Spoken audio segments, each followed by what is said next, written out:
All right, it's our new day and time. It's Sunday. So whenever this comes out, that's our time. But we're recording on Sunday morning. Sunday, Sunday, Sunday. Sunday. I had my coffee. Now I'm drinking my juice. What's up, Jerry? Nothing like 8 o'clock in the morning drinking, man. What the fuck is wrong with you, dude? I Just mixed kidding. it. It's got juice in Yeah. there. Got a little breakfast material in there. Yeah. Yeah. I'm doing good, still suffering again, like I did last week from my actions from last night, but that's the price you pay for fun nowadays. Especially when you get older, man. It's hard to recover the next morning from drinking. I'm not gonna beat that. I had a lot to drink last night, so I feel better this week than I did last week. So ready to rock, man. So anyway, Good. we got our third member of the Freeform Rock podcast actually with us today. The Mooger Fooger. Shane, how you doing, man? And let me be the first to say, because I want to see you tomorrow probably. Happy birthday, man. Thank Happy you. birthday, Moog. Thank you. What? Yeah, Happy birthday, yeah, we Phil. went out to a pretty cool place in Fort Wayne last night called the Fairfield, and we did something called duck bowling. And it's like I you know just got duck this pin like bowling. little Yeah, handheld ball, and that's fun. it is. It was a lot I of loved fun. it. So yeah, we went out and had a good dinner and met with some good friends and did a little bowling. And yeah, man, I was home by 9:30 and Yeah. watching a movie and falling out. So that's 52.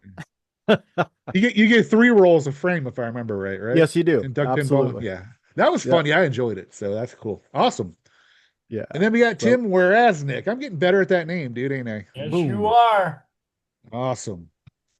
Got a little, what's that, little fern in the background there? What is that? Yeah. The hanging Plant. plant that's not hanging. No. Or is it hanging and it's just a weird camera angle? I don't No, know. my the molding on the window that was hanging on Yeah. fell down. uh-oh. Oh. So I Yeah. gotta pack it back up or I can hang it back up. And then our third guest, I'm tag team with this guy in a lot of shows nowadays. Andy Rodriguez, how you doing, man? Hey, man, I'm doing fantastic. Thanks for having me on. This is my first time on a Sunday morning. I'm having a cup of coffee most of the time at night. When I was a BS at night, I would drink All right. hot tea. So now Yeah. I'm drinking hot I'm coffee. fucking I'm enjoying it. Besides the hangovers, I'm kind of enjoying this Sunday shit. So Yeah, cool. this is all right. It's nice. Yeah. I Yeah. took Thought it'd be after hard my at first. dogs for an hour walk. Nobody's I'm getting really good. tired and saying, let's end the show, Yeah. man. That and That's you, Jerry. that and I reviewed the wrong album because Okay. I took my dogs walking today and I heard both albums back to back songs like flip Yeah. flopping. I was doing the wrong album. I was like, this is You know what? easy. You know what? Fucking Andy, if you want to compare that album, go ahead, dude. No, No, I no, can't no, keep no, score that. no, I no, can't no, keep no. score that way. Never mind. No. You can. In fact, I was telling myself, well, Mechanical Resonance is better than this. Oh, wow. So yeah, I can do this easily. Okay. Awesome. Today we are doing actually an album battle between Guns N' Roses' Appetite for Destruction and Tesla's Mechanical Resonance. I know these albums very well. I think we all know these albums very well. I wore both of them out, the cassettes, uh, in my younger days, and one I listen to a lot more than I do the other one. But before we get into that, BS, Mark. Oh, we got Ooh. some good BS this week, man, but some sad BS also. Legendary Notre Dame football coach Lou Holtz dead at 89, Jerry. Yeah, I mean, he was the coach of me growing up, being a Notre Dame fan. I mean, he was different. There were different kind of head coaches back then. The Woody Hayes, the Lou Holtzes, man. They didn't have no problem fucking slapping a player in the helmet back then. You know what I mean? Um, yeah, just a lot of great memories. He brought a lot of national championships to Notre Dame, and haven't won a national championship since he left. So he's missed, and he was a great coach. And it's funny, he did have some interactions with players, but no players say any bad things about him. You know what I mean? He's a hard nosed. He's just from that era of head coaches, and he had a great life. How old was he? I can't remember him. He was in his late 80s, 89? right? 89, man. I mean, 89. that's a good life. Good Oh, life, man. He did what Really he good. did after he retired from coaching. He did commentating. So he had a great career and a great family life and a great loss to the University of Notre Dame. Man, he was a legend, man. I So just rest want to in peace, say brother. Everybody liked him except Keith Olbermann. You could fuck off, Keith. Oh yeah, fuck Andy, him for that. Andy, Yeah. what's up? Oh yeah, the first time, well, not the first time, but when I first started watching college football, he was the icon that I remember. He was the first memory that I remember being on the sidelines, and the TV cameras always panning on him. He might have pushed a lot of players around, was tough nosed, but he was also the smallest guy in the whole stadium. Yeah, he was. I really love the way that he carried himself on and off the field. And like, I'm not the biggest college fan these days, but I know who Lou Holtz is. And he always stood up and he taught those young men, not just football, but I'm pretty sure he taught them a lot about what to expect later on in life. Mm-hmm. So you will be missed, Lou Holtz, and he's someone that I'm happy that I got to know. Well, not know, but you know what I mean. Yeah, I know. I wasn't never really into college football except UCLA USC games because I was a UCLA basketball fan, so it carried over to watch that matchup on football. But I always saw Lou Holtz all over ESPN. I heard his voice; he had a distinctive voice, and he was the only college coach I ever. Yeah, I didn't even know the UCLA coach at the time. I knew who he was. So yeah, he was. Everybody always talked about Lou. He was like very cool guy, man. But Tim, do you like Lou Holtz? Oh, I grew up watching Notre Dame football with Lou Holtz, and back in the day, that was when coaches were coaches, like Woody Hayes, Lou Holtz. Yeah. They literally transpired their program. You came to play for Lou Holtz. You didn't come to play for Notre Dame. You came to play for Lou Holtz. Period. Woody Hayes, same thing. And they were no nonsense guys. They didn't take any shit from anybody. They were the coach, and that was it. Period. End of story. And their players loved it for them.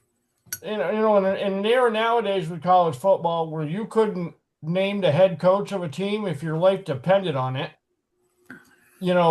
back then you knew Notre Dame, Lou Holtz. You knew Ohio State, Woody Hayes. You knew, you knew Oklahoma, these coaches. Barry Switzer. They were their own personality. I only knew he was a college coach because he went to Dallas, and they said he was from Oklahoma. Good, they always talked about is he bringing a wishbone to Troy Aikman because that Troy Aikman left Oklahoma because of the wishbone and went to UCLA. That's the only thing I knew about him. He was somebody should have stayed in college. He was in Oklahoma, and Oklahoma was in the Big 12 here, or Southwest Conference, or they were always on TV here. Every Saturday it was Oklahoma or some kind of Oklahoma, Texas school. So that's how I knew him. Because in high school, I ran the wishbone. We ran the wishbone in on my high school football. I don't even know what that is. I just hear it breaks a lot. And I was a fullback in the wishbone. Wow. So I got hit every play all game long. Well, the wishbone I think is three backs. It's three running backs, I think. Yeah. All right, Mooger, do you know? One more, I'm sorry. One more thing about Lou Holtz, if I might add. He was offered pro jobs, but he always refused them because he says at that level you can't teach anymore. So he always wanted to teach the game of football. Not just that, but teach life as well. And that's what I also remember about Lou. Sorry, Mooger, man. I just wanted to throw that in there. No problem. Yeah, man, living in Indiana, there's a couple of organizations you don't get away from. One of them's Notre Dame, and anything Indiana. So the two coaches I knew growing up, as much as I was not into sports, you have Bobby Knight, which is also a fucking iconic coach. Throwing the chairs. Was rough, throwing chairs, whatever, man. But kicking the basketball. This was, with Bobby Knight and Lou Holtz, it just predated the snowflakes who had their feelings hurt. Pretty much. They taught iron grid kind of rough, street kind of like tactics, but man, Lou had a great run, and of course I knew him. Being from Indiana, you didn't get away from it. And what a legendary coach. Had a good run, man.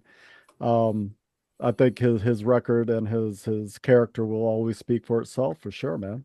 Got a big loss, but great coach. All right. Can you imagine these guys like Woody Hayes and Lou Holtz coaching today? No. Not work. This transfer portal and all that shit.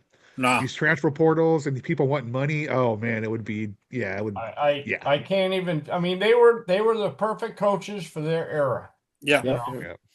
And they would be canceled as shit today. Oh, Oh, absolutely. They would be so fired so quick it wouldn't even wouldn't even be funny. Like Dr. Cox on Scrubs.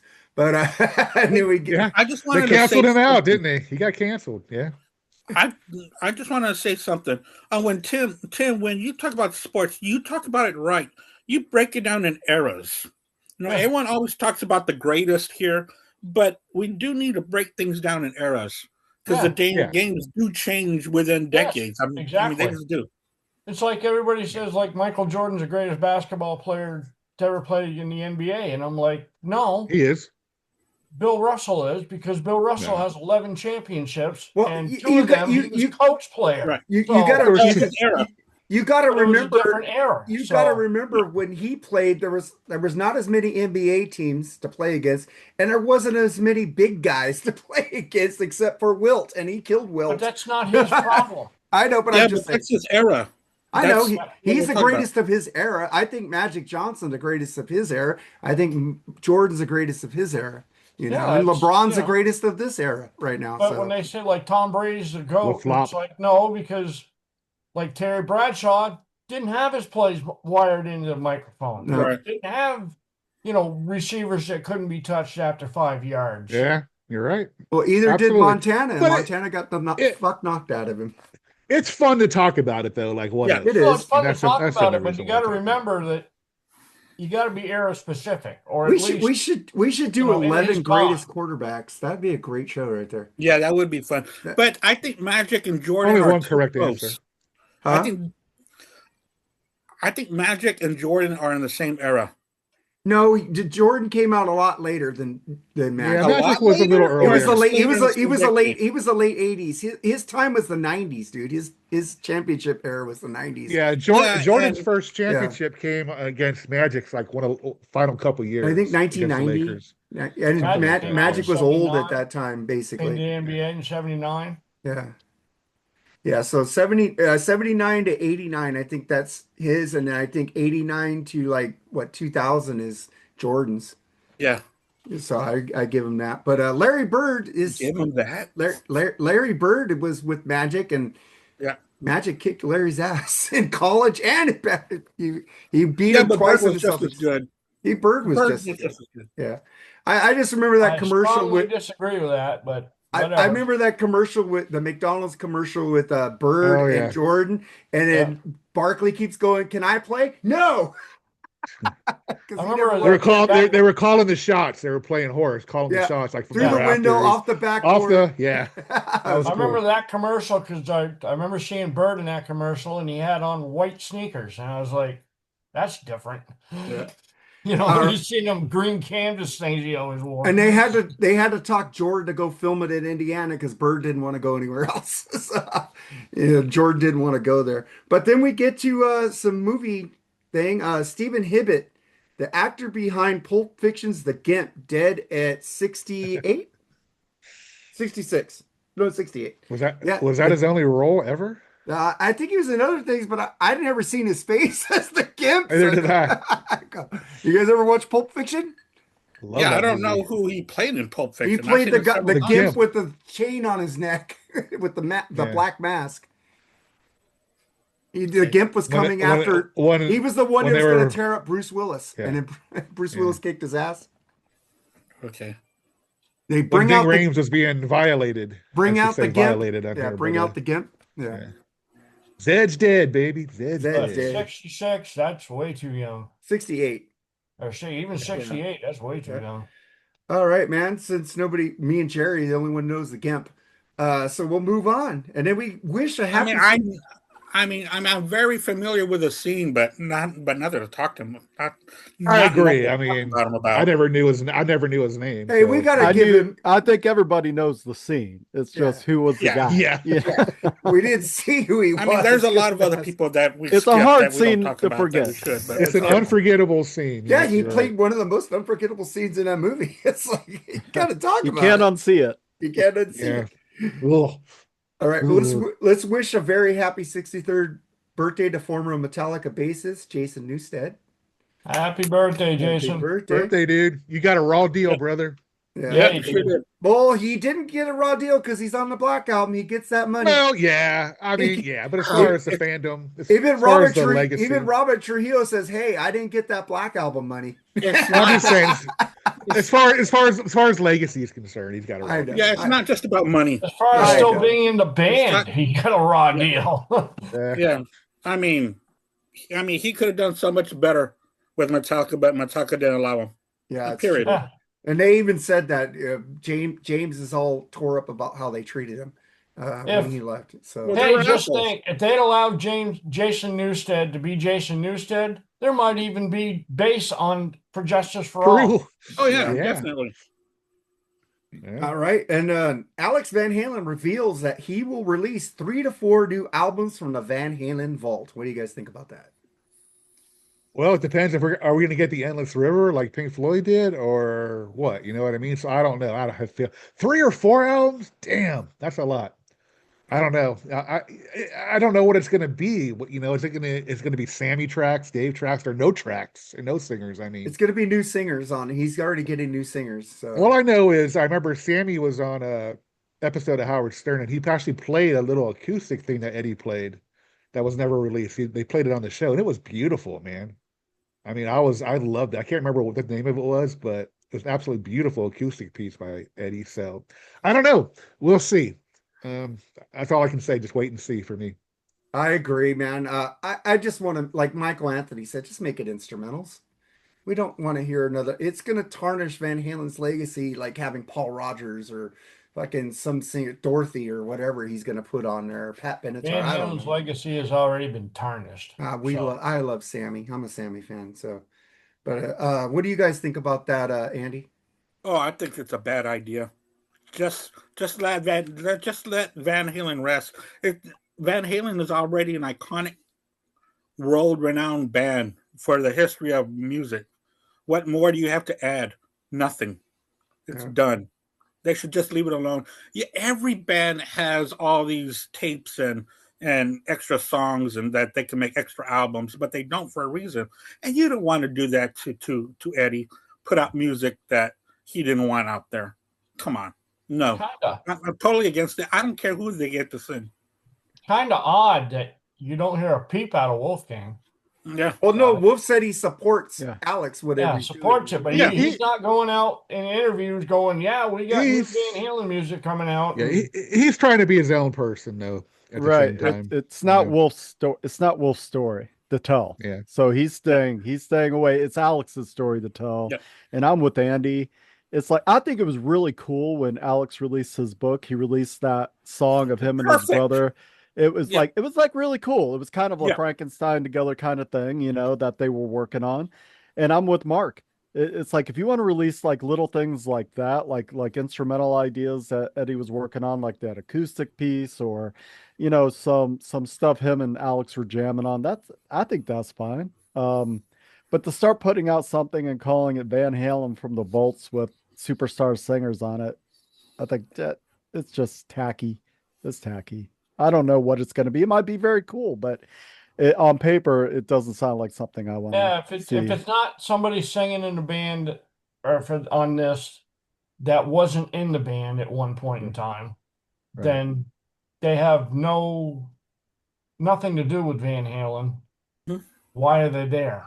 Yeah. You know, why are they singing? I get it's like a tribute kind of deal. I get that, but it just leave it lie, man. Just like, if you want to put out little Easter eggs for us here along the way, that's cool. But, you know, I don't think they really need to be doing projects, especially 4 albums worth.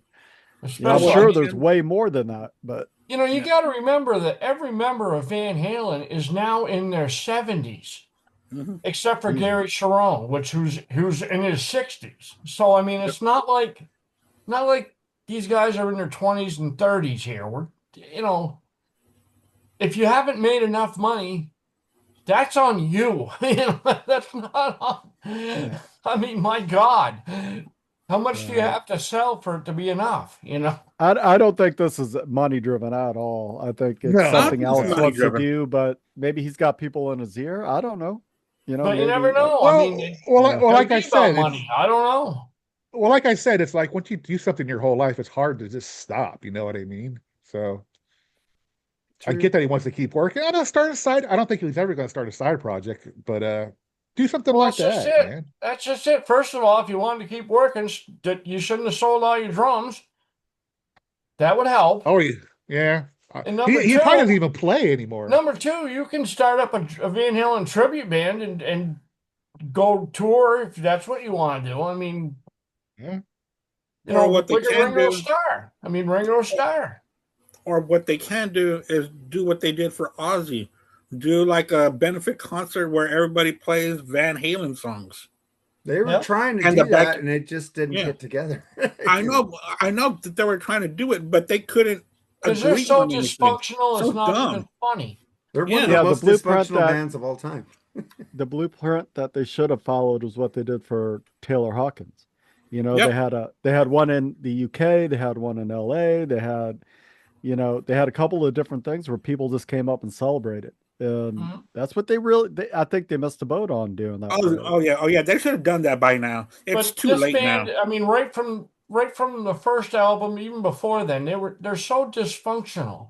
Yeah, They always they were. cannot figure it out. They just Yeah, can't. Yeah. Yeah. I agree. And then let's get to something we could all probably agree on.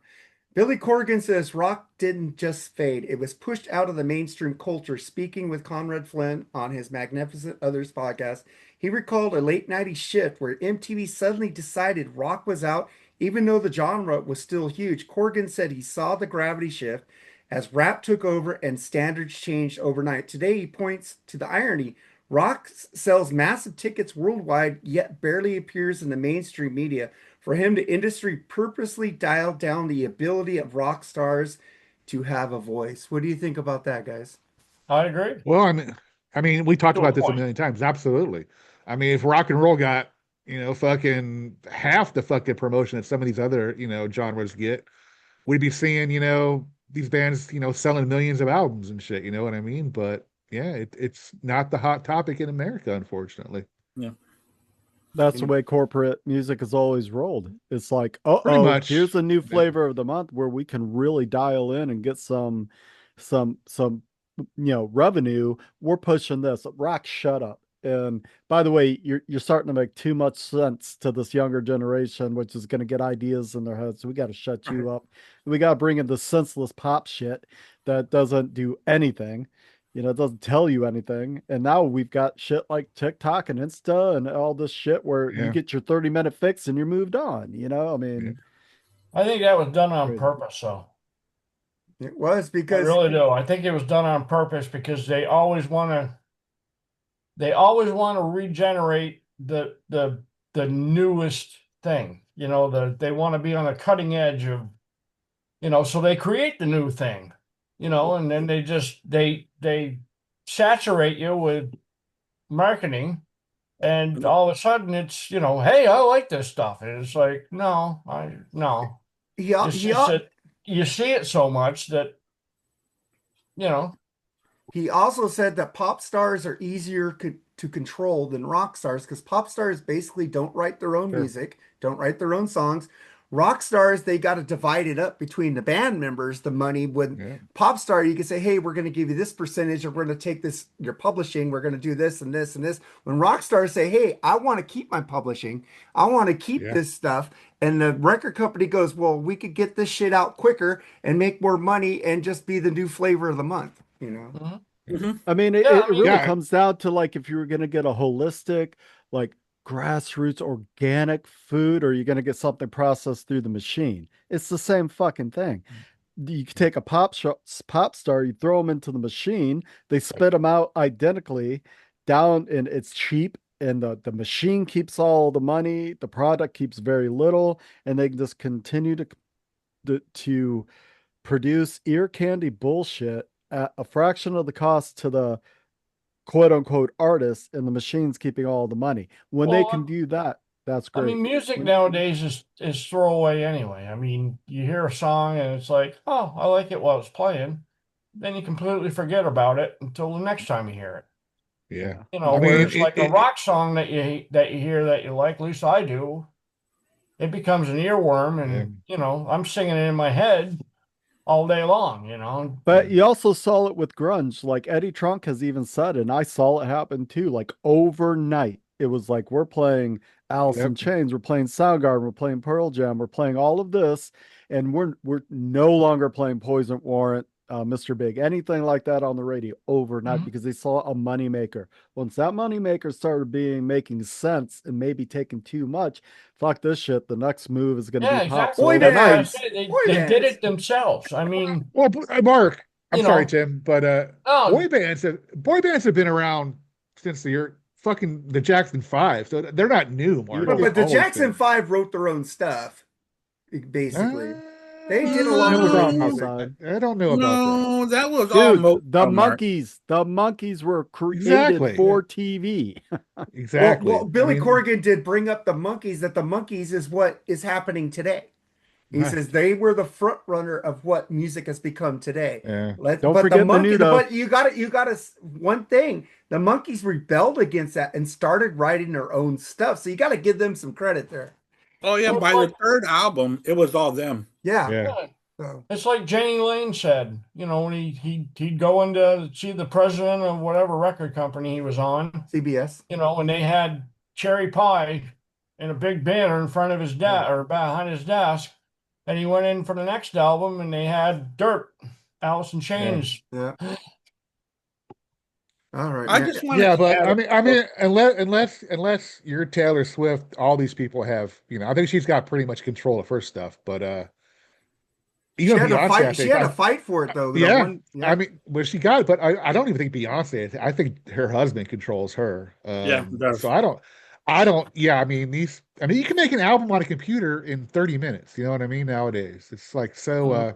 That's why I'm doing the show. We're doing a pop star show because I'm kind of curious to see, how these people, record their albums, how they do it, this and that, and it's going to be a fun time. But yeah, you're right, Mark. Yeah. It's some of this stuff is just so. I don't see the appeal to it. Last You know what I night, mean? last night I was like, we had Bourbon House on our show, a band that is now broken up, which saddened Oh, me. really? And I was talking to Jason because their page got taken over by some Asian people doing food, their follow page. And I said, your page is hacked. Oh, that was hacked over a year ago and Facebook won't do anything. He says, we broken up. Lacey wanted to go back to Canada in 2024. So they broke up. And he was telling me rock is hard to make it. And he says it costs a lot of money to make an album. Yeah. We couldn't make money touring. There's 100 new bands coming out a day in this rock genre now, and you can't compete. He says in the 70s, maybe there was like 100 bands in rock and roll, but now there's like thousands of these bands just coming out, spewing out this music.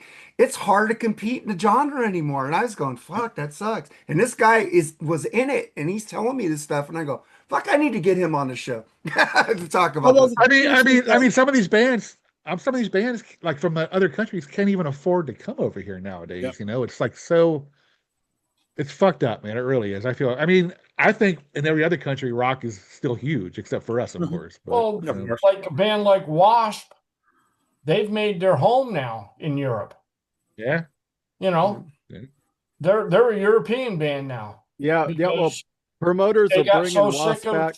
They got so sick of not being able to do anything in this country because they've been here for the last few years. Go ahead, Mooger. Say what you're saying. touring. Well, yeah, the promoters are coming back on board in the States going, man, we really want Wasp to tour the States again. So it's up to the promoters to bring that money together and to get, theaters and clubs and whatever they're going to play like on board.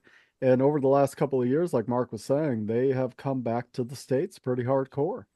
They've like 2 or 3 years in a row now. They're doing tours of the States, which is great. 2 or but 3 like Tim years. said, Before that, they were a European band.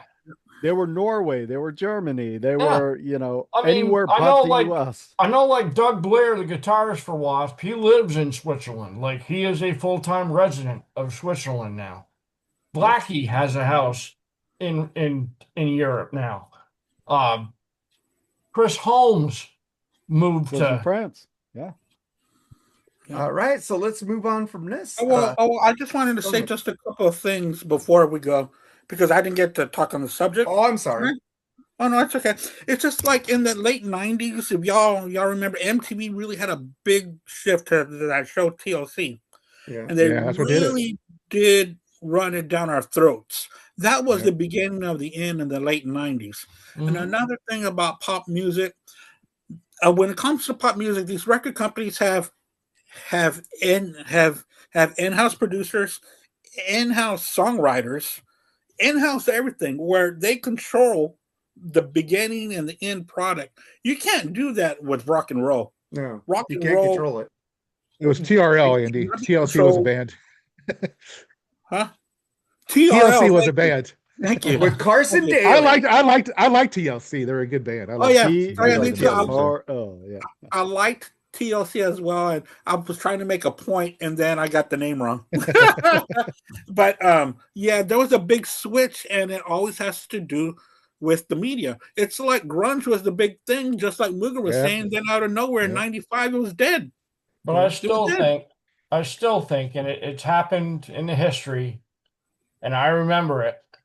Like, I remember the music scene before Back in Black came out. It was dead. And then Back in Black came out and it rejuvenized rock and roll. You know, it was like everybody was like going, hey, this is good stuff. And it's like, yeah, that stuff's been there forever, but you just ain't been listening. So It's like there's a shift one every of 5 years. the albums we're doing today, the same thing. You know, it came out and everybody was like, hey, this rock and roll stuff's pretty good. And it's like, no shit, really? Yeah, but rock and roll is the secret booger on the society's finger we'll never be able to shake, because even pop people, like take Demi Lovato, she went and did a rock record, and she was a full-on pop artist. Chick from Black Eyed Peas. Lauryn Hill. Yeah, she had fucking Nita Strauss as her guitar player. Demi Lovato did. You know, she did a rock and roll album. I mean, Rihanna had all these artists, they really don't care about the genre. They just want to make money. So, you know, they can be a rock star one day and then a pop star the next day, because they just care about the green coming in. That's what they care about. Yeah. All right. Yeah, you're right. Anything else, Andy? Oh no, I'm done. Thank you. All right. So get to one of my favorite actors. Evil Dead actor Bruce Campbell says his cancer, that it's treatable but not curable. I'm a tough son of a bitch. What do you guys think about Bruce? That's most cancer, really. Yeah. It's treatable, but I like his attitude, man. I love Bruce Campbell, man. God my damn. sister had Hodgkin's. Yeah. Yeah, Hodgkin's. And, you know, that's when you get that call from your sister saying, you know, that hurts. But it's like, you know, sis, if anybody can beat it, it's you. She's 5'2" and just a fucking stick of dynamite, you know, and she did. She's still with us today. So that's awesome. Good for her, man. Thank you. Seriously. And anybody else want to talk about Bruce? Yeah. I love his movies. I love Evil Dead. I mean, yeah, I loved him in Burn Notice. Yeah, I loved him in Burn Notice. I thought he was just fucking great. Awesome. Burn Notice. You should watch this movie. They call me about Bruce, where he plays himself, and this kid calls him and says, "I got demons." Hey, kid, I was just an actor in those movies. And then he gets there, goes, "Oh fuck, these are real." I love that movie. Yeah, the bad thing about cancer is it sucks. We all know that. We've all known somebody with it, passed away from it, struggled with it. That in itself sucks. But what really sucks is, not to get into a deep conversation, is the medical industry wants cancer treatable, not curable. Yeah, because as long as it remains treatable, they will always make the money. I've always said, if you can treat something, if you're smart enough to figure out how to treat something, you're smart enough to figure out how to cure it. Right. I was listening to the Joe Rogan podcast, and he had JFK Jr. on there, and JFK Jr. says, medical is a business. They don't want to cure people. They want to keep people sick so their business keeps going. And I'm here to try to stop that. I want to give doctors incentives to cure people, not to treat them. And I thought that was really cool. But what there he is said. no Ain't gonna do incentive. shit. What's the incentive? What's the last thing we've He cured? wants in to this pay country? doctors to cure people instead of getting paid by the pharma But company. what's the last He thing ain't gonna we, do nothing. we eradicated from this country? I don't know, but Polio? but what he said that Back in the medical is a 30s? that it's a business. They want to keep people sick, so they have a business model. Yeah, We that's know their, that. We know that. That's always been the case. Yeah, That's nothing new. I know, You didn't shed any It'll new light. always be the case. but Like I I said like how earlier, hold on one thing. I don't believe this for a second, but Russia says they have a vaccine for cancer. I don't believe it for a second, but No. if they ever did, we here in America, they'd make it so we wouldn't believe it anyway because they don't want to lose all that fucking money for yeah, a cure, you know what I chemo mean? is very lucrative business, man. Keeping It people is. on the chemo. But Yeah. let's get to something else that made me really happy. Comedy is coming back, bitches. Fucking thank you, Marlon Wayans. Fucking Gen Z's already offended by Scary Movie 6 just watching the recent trailer, which exploded online with more than 100 million views in less than 12 hours. Director Marlon Wayans has openly said the goal of the new film is to bring comedy back to its original fearless style, promising jokes that don't hold back and satire that isn't afraid to push boundaries the way the early scary movies once did. Wayans even joked that the movie plans to cancel culture, arguing that comedy works best when it's wild, chaotic, unapologetic, exactly the formula that made the franchise one of the most talked about parody series of the 2000s. What do you guys think about that? I agree with him 100%. I hope it's good. I mean, I really do. I mean, if you don't like something, like I've always said, if something offends you, don't fucking watch it. You know what I mean? So I've always felt that way. So I like the thing where Anna Faris talks to the Regina Hall. She goes, I got something to say. I'm a Republican now. It says, don't worry, all white people are racist. I love you still. I was like laughing my ass off. yeah. I mean, I would argue that comedy is alive and well in America today. All you do is look what's going on around you. Oh shit! But I love movies that just cross boundaries and you haven't seen it. It's been dialed down for so long. It's like you see a comedy, go, oh, that was okay, but you don't remember it. I don't want to go out and buy it. I don't want to go out and get a movie like Stripes or Caddyshack or Beverly Hills Cop. There's no new comedies I haven't wanted to buy for years. They haven't made me laugh. They made me laugh, but it's like, do I want to rewatch it? Probably not. Wasn't memorable. And I want Tropic Thunder is probably the last one that I wanted to buy. comedy. That was a great movie because nobody was safe. Nobody was safe. Nobody was safe in that movie, and that's okay. That's what comedy is. Like comedies today, laugh. like comedies back in the day, you could quote them line for line. Yes, you can't do that. Comedies, and now yeah, that was funny. Next. All right. I'm not a big fan of this scary movie thing. I love comedy, but I don't like comedy that goes out and picks on people or makes fun of people or makes fun of who they are. It's just not funny to me anymore. Like comedy I was has always done that, though. Huh? Comedy's always made fun of everybody. Parodied them. No, not if you listen to better comedy. It doesn't. I know Eddie Murphy made fun of Bill Cosby. Yeah, but he didn't make fun of groups of people that much. Well, the thing is, the Republican thing, that's funny.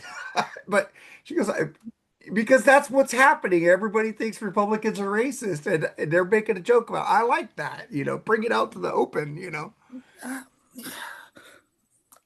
I don't know. I'm very uneasy about this. I don't know. I just don't find it funny anymore because it's crossed the lines of funny in real society. It's ugly now, those jokes.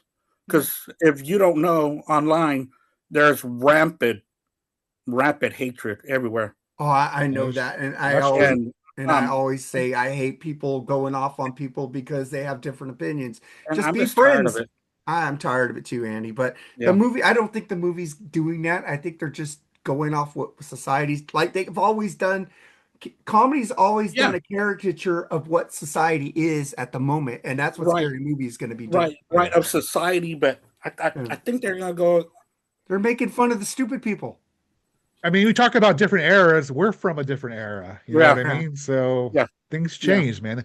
Like I remember my dad saying, how do you guys listen to this new rock and roll and stuff? I get it now, because I feel that way about a lot of the new music now. So I understand, it's like I said, with the different era nowadays. Hey, But, I've lived a long time to get to this different era. right? Yeah. I just think that the Wayans brothers, I mean, I love them. I think they're very talented. I love all their movies, but I just think, again, that this is the wrong era for it. Well, I really do. Did you ever watch Don't Be a Menace by Drinking Your Juice in the Hood? 10, 12 times. Okay, I got it memorized. what was the liquor store scene where the white guy was going in there and they kept going on, the lady kept looking at the black guy. Are you gonna buy something? Are you gonna buy something? The Asian lady, right? And Right. the white guy was ripping them off blind. Stealing. Yeah. Yeah, they were making fun of that. It's the same thing they're doing now, Yeah, but that was 20 years ago. But it's still happening. It's still happening. It hasn't changed. And they're still doing It's the just same sad. thing. But it's just sad, yeah. Well, let's move on to something else. Something people might get. Ozfest will return in 2027. I've never been to an Ozfest. Who's been to an Ozfest here? Talk about it. You guys talk about it. I went to every Ozfest from 95 or 96, whenever its inception was. I always came through Noblesville, Indiana every year. I even went to the free Ozfest where it was like free, but I went to every single one. I was turned on by so many new bands through Ozfest, and it was always a blast, always a pilgrimage. And I'm so happy to see it come back. And from what I hear, it's only going to be one show, two shows. And Sharon said if people have the demand, they may tour it selected cities again. So I'm excited. Actually, no, I've never been to Ozfest. Excuse me. I'm thinking of Lollapalooza. My bad. I've never been to Ozfest. All right. Yeah. It would be great if they toured like they used to. Because, dude, it was so great. I went to 3 of them. Damn. And there's nothing better than watching Mastodon on Saturday morning at 11:30 in a parking lot. That's a crazy show. Yeah. They don't have the traveling festivals anymore, do they? No. Because that traveled all summer, right, Mooger? It was all summer. It was starting June and end in September. It was great. It would always come in just through summer. Indiana between like July and August. Yeah. And we'd start camping, and then we'd start meeting people, and then it was wild turkey at 8 a.m, and then next thing you know, you're hammered before noon, taking a nap on the hill in the rain, waking up and fucking Ozzy's on. All right, But I was introduced to so many new bands. You're right, like Kitty. I was introduced to Kitty back in 99 or 2000 when they were playing at noon. There was another one that I remember. It was so great. It was Pantera. Dude, they played like a 2.5-hour set. They played from like the afternoon into the nighttime, and then Ozzy came on, and Ozzy only played for about an hour. I think, at that time he was starting to, he was getting up there. So Pantera took up a big chunk at the end. Oh my God, dude! I discovered Coal Chamber in the parking lot playing on a 2 flatbed trucks that were just in around the food trucks, basically. Yeah. And it was like, holy shit, who's this band? This is fucking Coal Chamber. Yeah. A lot of new metal was coming out at the time in the early 2000s, mid 2000s. So that's why I was introduced to Static X, Slipknot, Coal Chamber, OTEP, all of these different kind of new metal era. Yeah, dude, it was really cool. Because like 70% were like unknowns, and they brought in the fans by putting big headliners at the end. So people were there. When it comes to rock and roll festivals, people are there when the gates are closed. I mean, they're there from the beginning to the end. I mean, that's just the way it is in rock. I was in my 20s and 30s, and that I could not do it in my 40s, and now I'm in my 50s. I couldn't do the full day, but I could go and watch, 3 or 4 bands. Well, Jerry and I did pretty good in Rocklahoma for 2 50-year-olds. I think we did 2008, brother. That was a long week for me. I hope Sharon has matured enough not to throw eggs at their headliner. Hey, Maiden. All right, man. Let's move on from that. What do I got? Let's get Jurickson Profar is a drug addict. Fuck that guy. Just straight up. Yeah, we'll just leave it at that, man. I just want He's to a get drug addict. Yeah, he got suspended for the year in baseball, and he's a douchebag. So you could see it when he played the Dodgers, and he's yelling at the fans. What a fucking dick! And then Paul Stanley hates the album cover for Unmasked. Well, you know what, Paul Stanley? I hate the album Unmasked. So 2 for 2 for me. So and It's so odd because the album cover I like better than the album. I love that album cover. oh, I know Mooger loves that album. The cartoon strip. I think that's cool. I like the well, they're trying to capitalize on the comics again. I think because yeah. I love that album. For And a it was band pretty trying cool to get put away together. from their, from the kiddie crowd that they had that they were complaining about at the Dynasty tour. Yeah. It's like I was 9, I think, when I got that album for my birthday. It holds a special place in my heart. I fucking love Unmasked. But I just think if they were trying to get away from the bubblegum aspect, that was a wrong fucking move, man. Hey, Don't put I got an comics in them. idea. If you want to get away from the kiddie bubblegum stuff, write a non-kiddie Bubblegum album. bubblegum songs. Imagine that. That would have been a stellar idea, Tim. Yeah, and their outfits in that era were so fucking comic book like, the capes and shit like that. Yeah. They were really probably the most outrageous costume period for them, I think, in my opinion. You know what? That's They a were band that had the comment. They talent were and had the ability to get heavier and heavier with each album. so like comic books. They became a variant of their own comic book. So there you go. Yeah. But they became a victim of their own success. yeah. Oh, yeah, they did. Just like a lot of bands. Mm-hmm.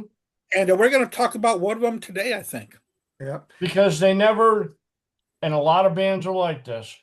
Van Halen, for example, they never changed their sound.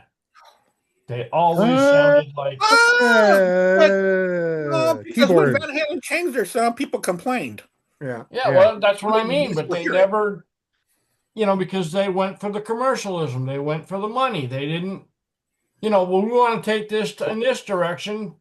Fuck y'all, All right. I got a think situation I got to Van Halen take and, care of. I will be right back. Continue. All right. Yeah. All right. Oh, I got something else. Well, yeah, I think Van Halen in the 80s and the late 80s going into the 90s, they were top dog at that time.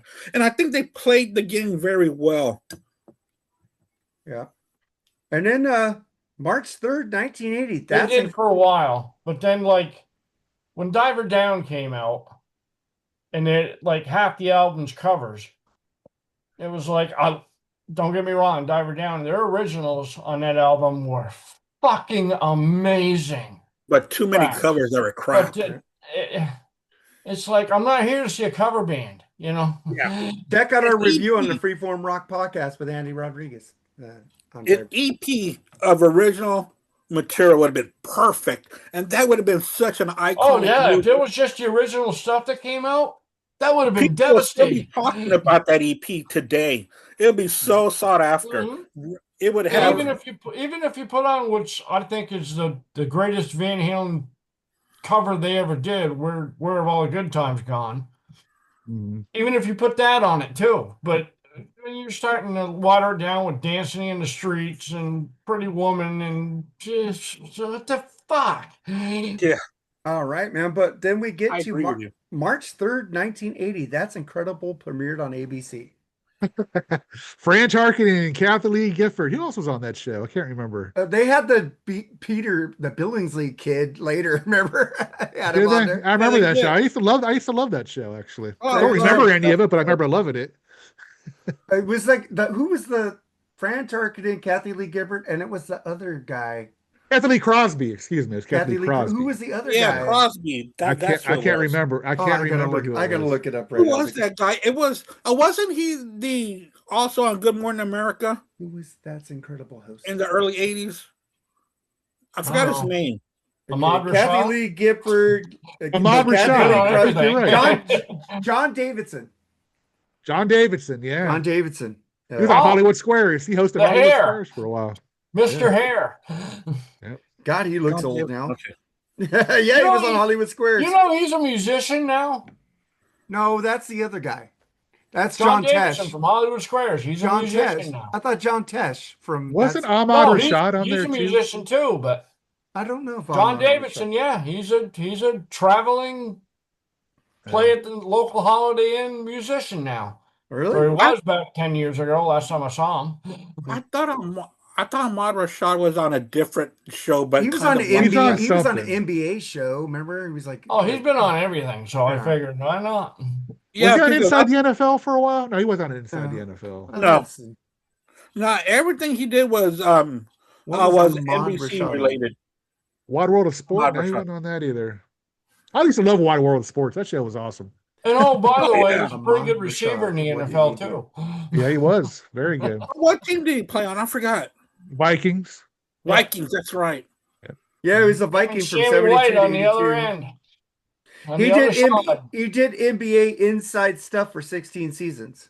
Yep. Okay. He was, Okay. and I thought Felicia Rashad was really pretty too, his wife. She Oh, was. yeah. I mean, Do you remember They That's divorced, Incredible, Mooger? Yeah. It premiered in March 3rd, 1980. We were just talking about that. like I said, I remember loving the show, but I can't remember a single episode of it. But I do remember loving it. I watching love it. that show, you know. And I it It was was, always- like a I talent always show, look right? It was a forward to talent that show, man. Always. It was great. Yeah. I love that Yeah. show. and then they brought in that kid from the Christmas Story in there to do kid stories. That was funny shit. But let's move on from that. And then we get to some weird shit. A Florida man claimed he was kidnapped by dolphins and forced to Love build an underwater city. Love it. Florida. I'm telling you, Florida has been the haven for weirdos the last decade or so. It really has.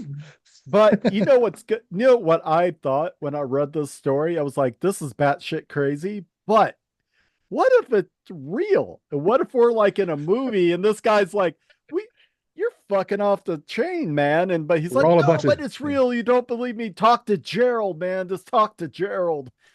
That was the dolphin you didn't We're- question, by the way.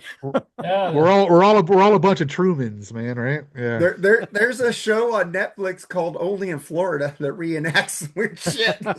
It's pretty I fun. love Florida. I had some of the best times of my life in Florida, but man, the last couple of decades, that place is a loony bin, dude. It really is. Well, The guy built Atlantis 2.0. and then we Yeah, get well, to just it. watch Live PD. The Live PD is Yeah. always in Florida, especially in Daytona Beach. I love Live Yeah. PD. And then you get to a Canadian tourist late night bender took a decidedly bird brain turn when authorities said he waddled into a Vegas resort and casino and wrangled a resident flamingo before carrying it off to his room. And he faces 4 felony counts of animal abuse. And there's pictures of him choking the flamingo's neck with no shirt on. What the fuck? Is he trying to, like, I don't know what he's doing with it. What the fuck's going on? And y'all wonder where I live in New Hampshire? How far away from Florida you can get.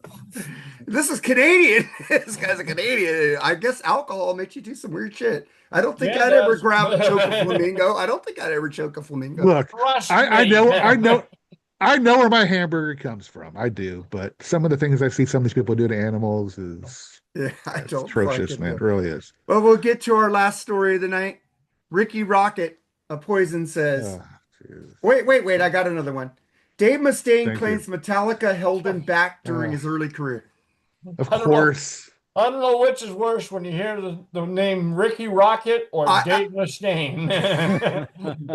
They should start a band together. That would be interesting. Well, Yeah. Ricky Rocket says, why do you think rock and roll's coming back? It's pure and people are literally dying for something genuine. We have been bombarded with AI cut and bass Pro Tools recordings with 1,000 plugins and backing tracks that don't support the live show, but where the live players support the backing tracks. Enough is enough. My pop star cohorts, I predict your model is going to die and be seen as goofy. Kids are starting to hate AI while fools investing their life savings in it. It's here to stay in many ways, but be cautious, be genuine, be the new standard. People are sick to death of fake crap. Rock and roll can be basic, it could be theater or many, many other things, but it's real music at its core. Support it when you can, folks. It's American, it's universal, and one thing that's always bound us. We know when we hear it, we know when we feel it, Seeing is believing, but Yeah. feeling is the truth. You know the feeling. Support live rock and roll and see you out there. What do you think about what Ricky said? Oh, he's Man, that's a right. long ass quote, Ricky. Yeah, sorry. First off, No. Let Andy Ricky go. Rocket is part of a band that didn't tour this year because their lead singer wanted 90% of the royalties Well, him and Brett solved that. They're going to tour next year. But Andy, what'd you want to next say? year. And it's always next year with Poison. What do you think, Andy? About what You Ricky know, said? I think we can all agree that since 2024, we have been treated to some great rock albums in 2024, 2025, and 2026 is starting off with fantastic greatness. Also, we're seeing new bands are breaking through with albums that we're listening to. I love this. You know, a Black Spinner the other day, we were talking about thrash music, how if you want to get European thrash, it was underground in the 80s. Well, things are going that way too. We're finding out these bands that are underground to us, but we can stream whatever we want now. So we have better access to what's going on in Europe right now. And there's some great music that's going on. Oh, yeah. And it's also coming into America. We're finding out great American bands, not just that, we're getting veterans of the game that are going back to their sound that their fans love. That's been a big change where rock bands right now are not trying to fit into any kind of genre. Their genre is their brand. And I'm loving the veterans are doing this. Perfect example. The band we just reviewed last week, was it? Creator. Yep. You can't get a better example than that. That is a fucking awesome album. Spoiler That is alert. finally starting people to recognize it and understand it and listen to it. Whereas if that album had come out even 5 years ago, Never would have cared. never would have heard it. Yeah. Not in America. Yeah. No. And I look at Alice Cooper's release last year. Fantastic. Yeah. And thank you for that little thing about Alice Cooper, Mark. I really enjoyed that. But we've that always Alice known Cooper, about his that face. reminded me so much of Killers. It's not even funny. Oh, dude. It's crazy. Dude, how if they I made had it money, so I'd go see classic. that. I'd go see that Chris Angel Alice show. He's breaking out deep tracks. And it's like, fucking, I sent it to Chris Senzak and he was like, yeah. I was like, look at that set list. My God, that was amazing. He's breaking and out. by the way, we reviewed that album too, the Alice Cooper did. album. But anybody else got to say y'all about better start paying attention to Freeform because we're doing some pretty incredible shit on here. Oh, fuck yeah. We got some good shit coming up. But anybody else want to say about Ricky Rocket? Rock and roll is coming back. Kids are getting tired of shit. It's one thing I noticed. I said this before. It's good to see. We have a local record, or not a record store, but an instrument store, and the guy I know, the owner, and he has just been loving the fact that kids are coming in, taking lessons, and buying the instruments. Now, there was a while where kids weren't playing instruments, man, and he said it's great to see that now. So maybe it's tilting a little bit. Maybe it take a while, but maybe it's tilting up for rock and roll. Well, I'll put it to you this way. In my little town of Claremont, New Hampshire, which has a population of about 10,000, maybe, we just had a brand new music shop open up, Raven House. And one of their key selling points is they offer lessons. Yeah. Nice. Mooger, you Bring back the music store at the mall. I think that's fantastic, you know. True. Good point, Mark. Yeah. Lone Pine Mall is pretty dead right now. But Mooger, what do you think about Ricky, man? What do you think he's saying? Well, I love the fact that kids are, and I see it too here in Fort Wayne with one of my buddy Mark's owning School of Rock. A lot of kids really starting to shred, and I'm like, this is awesome. Now, if we can only get them to get their fucking driver's license before 23, that'd be awesome. Right. It's pretty Hey, sad. I was a late license guy, man. I was 30. I got mine at 18. Oh, I got mine. It's the day I turned 16. The old man dragged me by the neck down to the DMV. You're taking the test. My mom didn't want to get me licensed, so I was 18 because she didn't want to pay insurance at 16 for a kid. September I didn't need 30th, it. I didn't need it in 1982. San I remember Francisco. it. I didn't need it in California Well, because you had public the BART. transportation. Well, you had the Yeah, if BART you had up public. there. Yeah, public transportation. We was don't so have that good down there. here in Southern California, so so Now, you all guys I had the needed, BART. I could not wait till I was 15. I got my permit, which means I could at least drive with my sister, who's 3 years Mhm. older than me. She had her license. I could not wait. I Mhm. got a job, saved my money, bought my first car, paid for my own insurance. At 16, I had my license and I was fucking gone. I could Mhm. not wait to get wheels, man. Oh yeah. Oh, Oh, yeah. that was Same here. back then. That was, I mean, that was freedom. I mean, that Yeah, was. fuck yeah. All Yeah, right. I realized that when I finally got my license in a car. I realized that the freedom was amazing. You know what I mean? Oh, Yeah, So, dude. I get it. I remember being 16, and I think I got a job and a driver's license on the same day. It felt like it. But dude, being 16 years old, driving home at 11 o'clock after work, felt fucking great, dude. yeah. You know, it really did. I can Never- remember 16 years old. 16. Now, I'm not even a senior in high school. I'm a junior in high school. Yeah. I can remember taking off on a cruise, quote unquote, and I'd end up 3 states away. Just cruising, and then it'd be like, hey, man, I'm in Connecticut. I better turn around and go home, you know? Yeah. That's awesome. All right, I lied. We have one last story that we have to talk about really quick. Let's make it quick. Sebastian Bach is going to front Twisted Sister for a few shows. What do you guys think about that? Maybe they have legal things they have to do and do it. I don't know, but look, Sebastian Bach can still fucking sing. Me and Andy can vouch to that. The fucker can still put on a great show, so he's no slouch. I mean, I think he'll sound good with them, but I don't Dee really Snider care. is To be okay honest with with it. you, I don't really care. You know what I Okay. mean? That's all I get to say about it. I haven't cared Yeah. about Twisted Sister for years. So what do you Pretty guys much, yeah. think? Me too. Yeah. I'm sorry. I saw them in Fort Twisted Wayne, I Sister think is in one of those 20, bands 25th. Hold on, was it? Tim. that I if saw him Dee at- Snider Hold on, isn't Tim. singing, it's Tim. not Twisted Sister. Period. End of story. All right, You go wanna call ahead, it something Mooger. else? All right, but I like it when No, nobody I listens to I me. saw Twisted Sister here in Fort Wayne. They were on their like kind of quote unquote reunion. I think it was 2014. And they put on one hell of a show. It was great to see them, but I don't need I guess I don't know. Why not, Sebastian? Why not? You know, who cares? They're gonna do what, like 3 or 4 shows? I wonder I if they're got going one to thing. throw him off the bus on the first show. But go ahead. no, I Poison wish already did that with Richie Kotzen, so Sebastian Bach would realize that by himself, he's better than Skid Row now. He's definitely a lot more better than Twisted Sister is now. I just wish he would realize that he's in a good place himself. His last album was fucking amazing, dude. Fuck yeah. It Well, blew away Tim Skid Row's. Tim didn't like it, but that's okay. Oh, it blew away Skid Row's album, and I like that Skid Row and album. I've said it many times why I didn't like it. So You got anything to say about Bach and Twisted Sister, Andy? Oh yeah. There's no D. There's no Twisted Sister. I agree That's with simple. you. That's simple. and I just don't the care. thing about Dee Snider is Twisted Sister wasn't even his best band. Widowmaker was his best band. That was a that good he's- band. You're right, Tim. That was a fucking great band. I need to get into listening to more of that stuff. All right, It's been a while Jerry. since I Well, listened. there's not that many albums, but what they Yeah. did was 2, great. right? No, they 2, threw out right? Stand By for Pain and their debut. Yeah. Blood and Bullets. All right, Jerry, let's get into the topic, brother.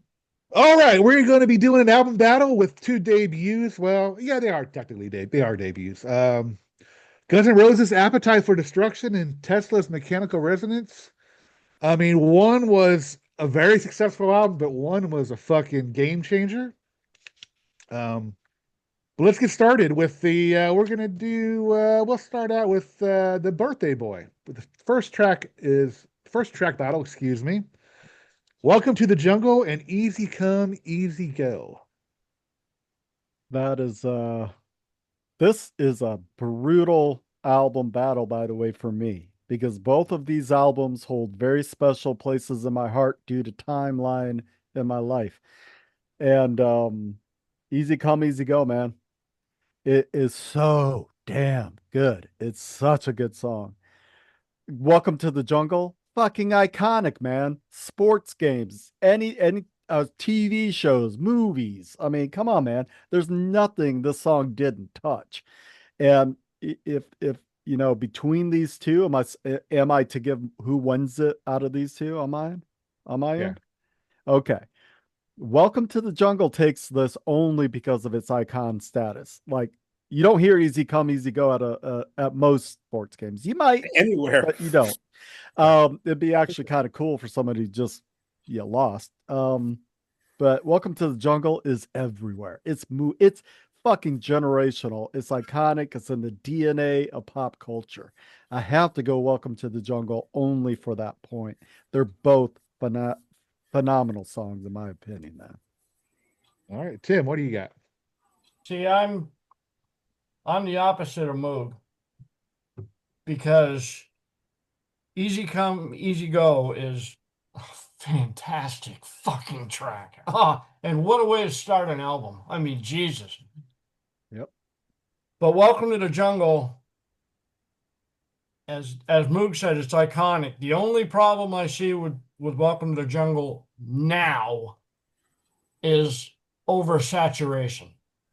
It's just played anywhere and everywhere, and it loses its bite, as a track, as far as I'm concerned. But I still got to go with it. I still got to go with "Welcome to the Jungle" by fucking hair. All right, Andy, you're next, brother. Yeah, and I can see the points that my good friends Tim and Mooger made. "Welcome to the Jungle," iconic song. It's played at everywhere. But remember, this is track against track, song against song. Mm-hmm. So I'm going to go with "Easy Come, Easy Go" on here. I think it's a better song. Yeah, I do not blame you. I think it's a really good, strong opener.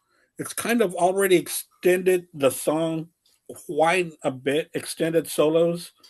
Even though I love Slash's solos on a "Welcome to the Jungle," I think he's very imaginative on "Appetite for Destruction." I think if you really listen to "Appetite for Destruction" very closely, you can hear Slash solo albums on here. A lot of this, I know that people always, well, is he this, is he that? No, this is Slash's album. He directed the way the music was going to go, and you can tell the difference between this one and the route that they will go for "Use Your Illusion." That was overtaken by Axl. Absolutely. Yeah. Appetite is Slash. That's why it's so good. But I'm still going to go with Tesla on this one. "Easy Come, Easy Go." No, okay. All right, Mark, what do you got? I love Slash. And I agree with Andy on that because Slash is more of 70s, like fucking deep sleaze guitar playing, which they went away from on the next two albums and eventually just went away from it. And it went away. And you listen to Slash on his solo, you listen to Slash on his solo stuff or with Miles Kennedy, it's this stuff. It's this album. That's why I love Slash with Miles Kennedy, the Conspirators, so much. And 5 O'Clock Somewhere, Slash's solo album, and his solo album with a bunch of singers. I go for Slash more than GunsNRoses, and Twice on Sundays. But fuck, "Welcome to the Jungle" is such a great iconic track. It's a track that got me into this album late night on MTV watching this shit. And I bought the tape on the first day it came out with the original cover. But fuck, I had Tesla way before this album. Tesla came out, I think, a year before this album. And God, Frank Hannon and Tommy Skeoch. God damn, that is a fucking Wonder Twins of guitar playing there, man. Oof. You can't. And the singing that fucking Jeff is doing, the drums by fucking, oh my God. And they wanted to replace the drummer on this album. The fuck? Fucking rules. I'm going with "Easy Come, Easy Go." It's got a better groove. It's got a harder fucking drum sound on it. My God, fucking the guitar playing, I'm sorry, Slash, but you got two. Izzy doesn't really do shit on fucking GunsNRoses. It's all Slash. And everybody says GunsNRoses without Izzy. Well, let me tell you, Izzy was on "Use Your Illusions." So I'm going with "Easy Come, Easy Go." All right, so I got to be the tiebreaker here, huh? I've never liked "Welcome to the Jungle." To this day, it's not. I don't think it's a great song at all. And I remember when it first came out, everybody was the rage about it, and everybody was like, "Man, this," and I'm like, I just don't see this song. It just never appealed to me. So I'm gonna take Easy Come, Easy Go, but I'm gonna always say one thing about Mechanical Resonance is I don't think Easy Come, Easy Go should have been the lead off track. I think the next track should have been the lead off track. As a matter of fact, I love Mechanical Resonance, just about every song on it, but the track listing I think is really weird. I think on Mechanical Resonance, the way it's, you know, the way that you know the tracks go. So it's going to be interesting. But yeah, I go with Easy Come Easy Go, and that to me is an upset. I thought that would be Welcome to the Jungle would take it. So we got our first upset, I think. So, It full disclosure on my end, there's no wrong answer to this entire Yeah. this entire battle to me. So, Yeah, there like I is said, no the wrong only reason answer. I went with Welcome is because of its icon status. But Easy Come, Easy Go is definitely a fucking fantastic tune. yeah, I mean, Welcome to the Jungle. I'm not going to deny the impact that song had, but it's just never to me. Every other song, well, no, there's one song I really don't like on this album, but it's one of the weaker tracks on Appetite. But let's go with the next track. We got It's So Easy versus Coming At You Live, Mooger. All right, man. Now, Mark, I'm gonna respectfully counter you on that. Like Guns N' Roses is Slash, and Slash drove this record. I think this record was driven by all of the. I hear a shit ton of Izzy coming through on these songs. Yeah. Duff had the punk background, and to me, It's So Easy always sounded like a punk song to me because of that bass opening it. And so Well, I Andy brought mean, up that point. I just Yeah, I did. bounced off of it. Yeah, I did. yeah. So I think it's a great fucking tune. It's so easy. But it's just not as good as Coming At You Live, man. I mean, that song, like Jerry said, and everybody in the world agrees, we think that should have opened the record. And Easy Come, Easy Go should have fell somewhere, on the first side, but not the opener necessarily. But it kind of works as an opener because when you kind of like get done with that Easy Come, Easy Go, and then all of a sudden that fucking just guitar, that dual guitar rip at the beginning of Coming At You Live. And I've seen Tesla a lot. Every single time I saw them, they'd start with the house lights up and they would just walk on stage and start this guitar duo and fucking da, da, da, da, da, da, da, lights go off, but the whole band starts in, and it was always electrifying. They were so blue collar. I love it. My pick is Easy Come, Easy Go by Landslide. You mean Coming At You Live? Oh, I'm sorry, Coming At You Live by Landslide. Gotcha. I got you, man. All right, Tim, what do you got? I fucking love It So Easy.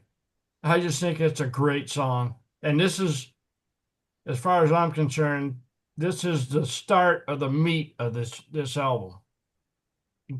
From track 2 down is the meat and taters of this album. But Coming At You Live is just brutal. And it hits you from the first fucking note, and it doesn't let up until the last fucking note, and it hits you right over the head with a sledgehammer. There's no fucking around with this track. It's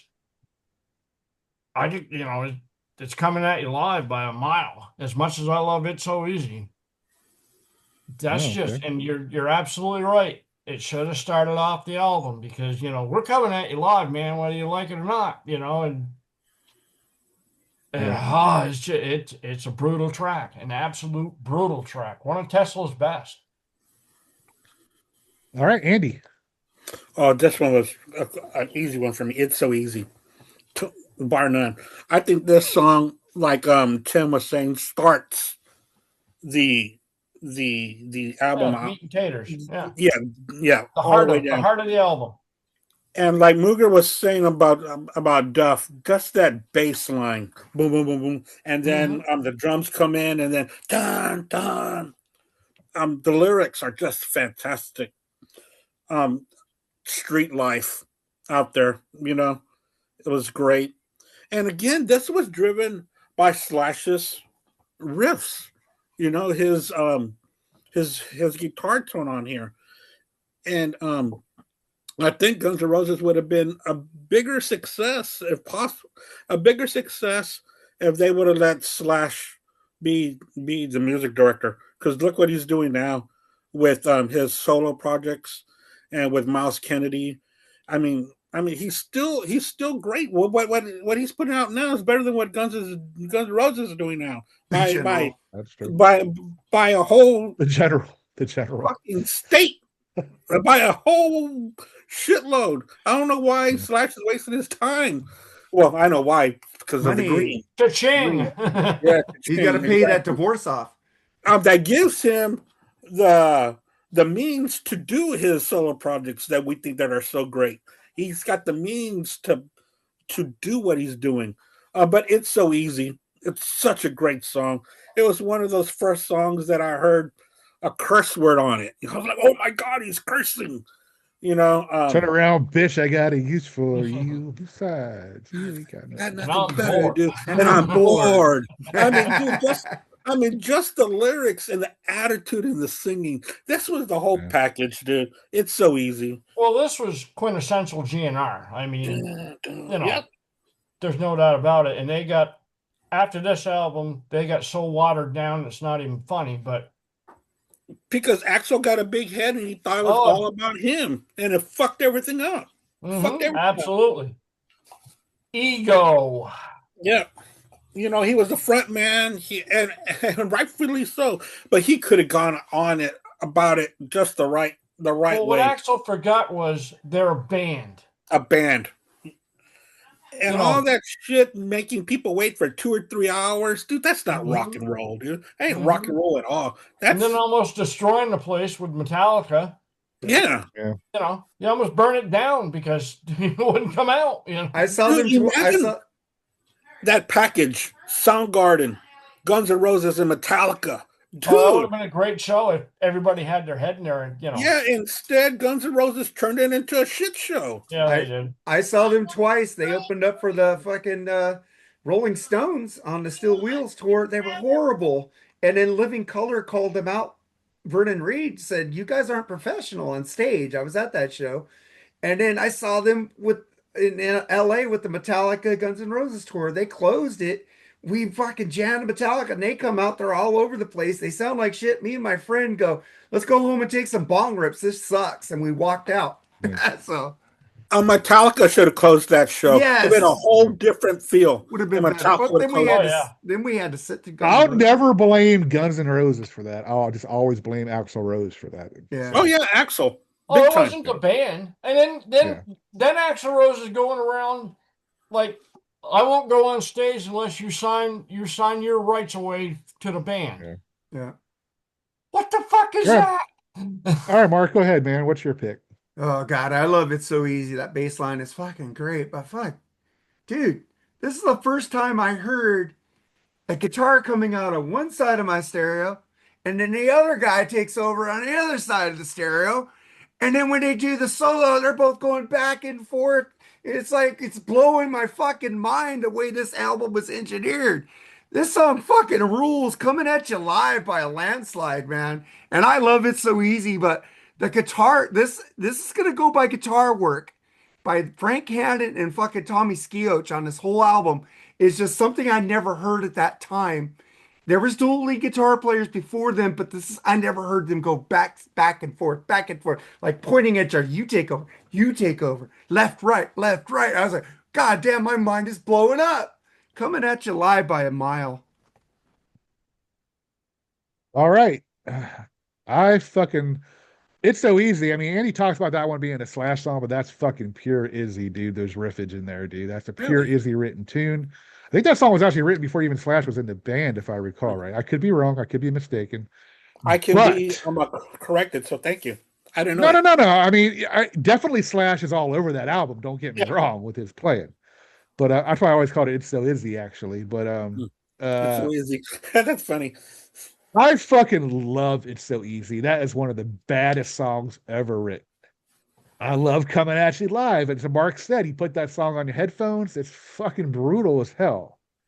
This was tough for me, man. It really was. But It's So Easy is a fucking banger, dude. I had to go GunsNRoses on this one. Fucking love that song. I love the attitude behind it. I love the aggressiveness of it. And I don't know who mentioned it earlier, how the next album's got axolized. It really did. It got sterilized. They just lost this fucking what's word I'm looking for? This brutalness, this realness, man, of the street life. They lost their Have they edge. lost their fighting desire that quickly? Exactly. And this song here, I think Tim mentioned it with the being the meat and taters. Absolutely, this song is the beginning of this album. They came from the streets, yeah, sure, but whatever. Well, you got to think this was coming from all of the guys at a young age, up and coming band. You know, when this album came out, I saw them on their bar tour, where they ended up at the Ritz. I saw them in Washington D.C. They were fucking brutal on that tour. I mean, absolutely. You walked out of that club, and it was like a 500-seat club. And the only reason I went there is because I went home, and I was like, I drove home, and I was like, I've never been to D.C. I'll stop there for the night. Why not? So I stopped there, and I got a hotel room, and right across the street was this venue. And on the marquee, it said, live from L.A., GunsNRoses. I looked at that, and I walked across the street, and the bartender, and I said, what the fuck's a GunsNRoses? He said, I don't know. There's some Sunset Strip band from Hollywood. And I went, I ain't gotta, I can drink, and I ain't gotta go and, drive, because it's right across the street, my hotel. So fuck it, let's do it.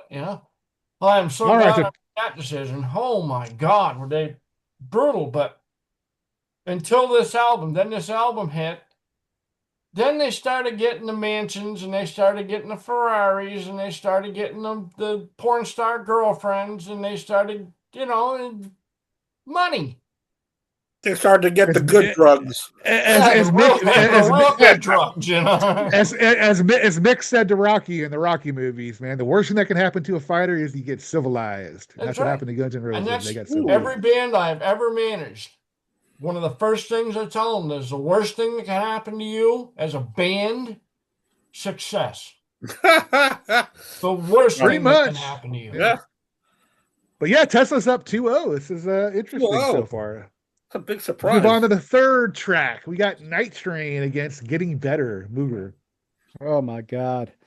Getting Better is one of the first Tesla songs I learned on guitar when I was just a kid, probably 15 years old, sitting in my bedroom. Love that fucking song. And Night Train, it's a scorcher, man. I just never turn that fucking song off. I only turn it up every single time I hear it. And I don't know what it is about Night Train. It's always been my favorite song ever.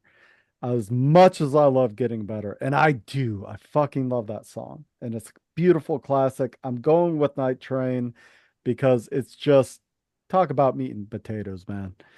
I mean, right from that cowbell count off to the fucking song to the entire the guitar riff and everything. It's like just in my DNA. One more time tonight. Come on, man. One for you and two for me. Come on. That's the way I rolled with your credit card. Because I'm a mean machine. Take your credit card to the liquor store. So yeah, man, that's my pick out of the two. I love them both dearly, but Night Train takes it for me. Yep. All right, Tim, what do you got? All right. Getting Better. To me, this is just my personal opinion. It's a good track, not a great track. It's a good track. It just doesn't fit the album as a whole. It sounds like it was written for radio. I think it was their first single, wasn't it? Yeah, but it sounds like it was written for radio, not part of the album package that just happened to. But Night Train, I fucking love this track. As a recovering drunk, I just fucking love this track because it's so me. I mean, it's fucking me. And I was like, wow, I'm not the only one that was doing this shit, Night Train. I mean, come on. Yeah. All right, Andy. I got a Molotov cocktail with a match to go. I smoked my cigarette with style. Come on, dude. Night Train. I know that we shit on Axl and rightfully so, but dude, his vocals on here, fucking badass, dude. I mean, so good, so and emotion is not even the right word. It's the angst in his voice on this album. Attitude for days, man. Attitude for days. I wonder if, like, when they were going into the studio to record this, if like every member was going, man, this could really be something. This could really be something. You know, because they were on the verge at this point. They were on the verge of superstar success. And they put their engineers and the producers on their fucking edge of their fucking sanity. Yeah, because they had to, like, the recording sessions for this was a dumpster fire. But those engineers and editors deserve all the credit for grabbing the chaos that this was and somehow making a record out of it. Yeah. And not caging it, but taming it a little bit to put it on an album. Right. Make it make sense. Because this is, it's not like it's a live album where anything goes. I mean, it's, you got certain rules you have to follow in the studio. And then they were so big for Use Your Illusion, Axl was going to let nobody tell them no, or him no. So that's why we get this. Because nobody did. No, because they were so big, there was no one to tame them. There was no one to pull in the reins. But I just can't imagine the pressure that was going on with this band going into the studio. I don't think there was any pressure for this album. Use Your Illusion, but this album, I don't think there was any pressure. No, I disagree, because there's no expectations right now from such a successful tour. Album, really. What they call heading to the Ritz or whatever the hell what they called it.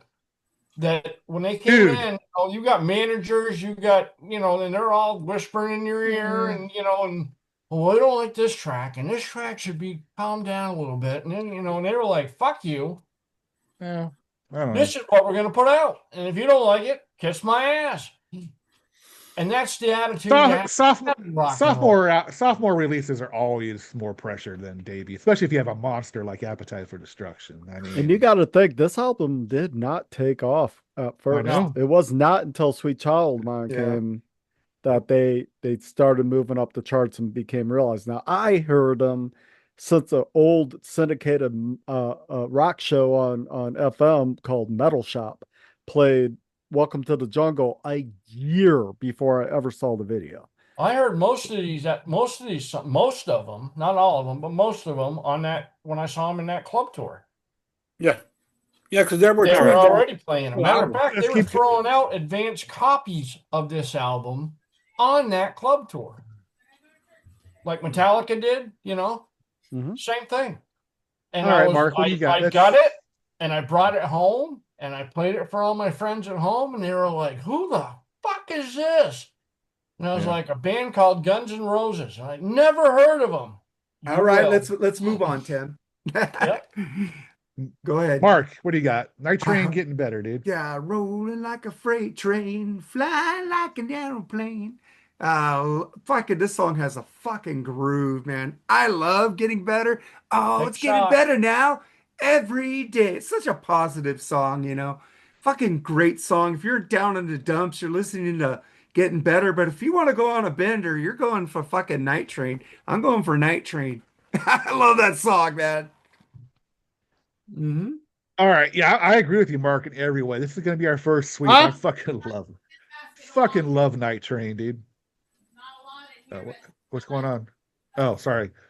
Again, we talked about the attitude, the aggressiveness for this fucking album. Man, Getting Better is just so lame compared to this, and I love Getting Better. You know what I mean? Kind of like how I feel, actually. It's like last night I was on the Night Train. Now I'm feeling Getting Better today. So actually kind of goes hand in hand. But first sweep of the day, man. Definitely fucking Night Train, man. What a fucking tune, dude. All right. So number 4, we got Out to Get Me versus Too Late for Love, Mooger. All right, man. Like I said, this is a brutal album review for me. Out to Get Me. What attitude. What a great song. What a scorcher. What a burner. But Too Late for Love, man. I love this fucking tune. I think it's got a great groove to it. Yeah, I could flip a coin, but I took Too Late for Love on this one. Out to Get Me is a scorcher. It's a burner. It's such attitude. I love it.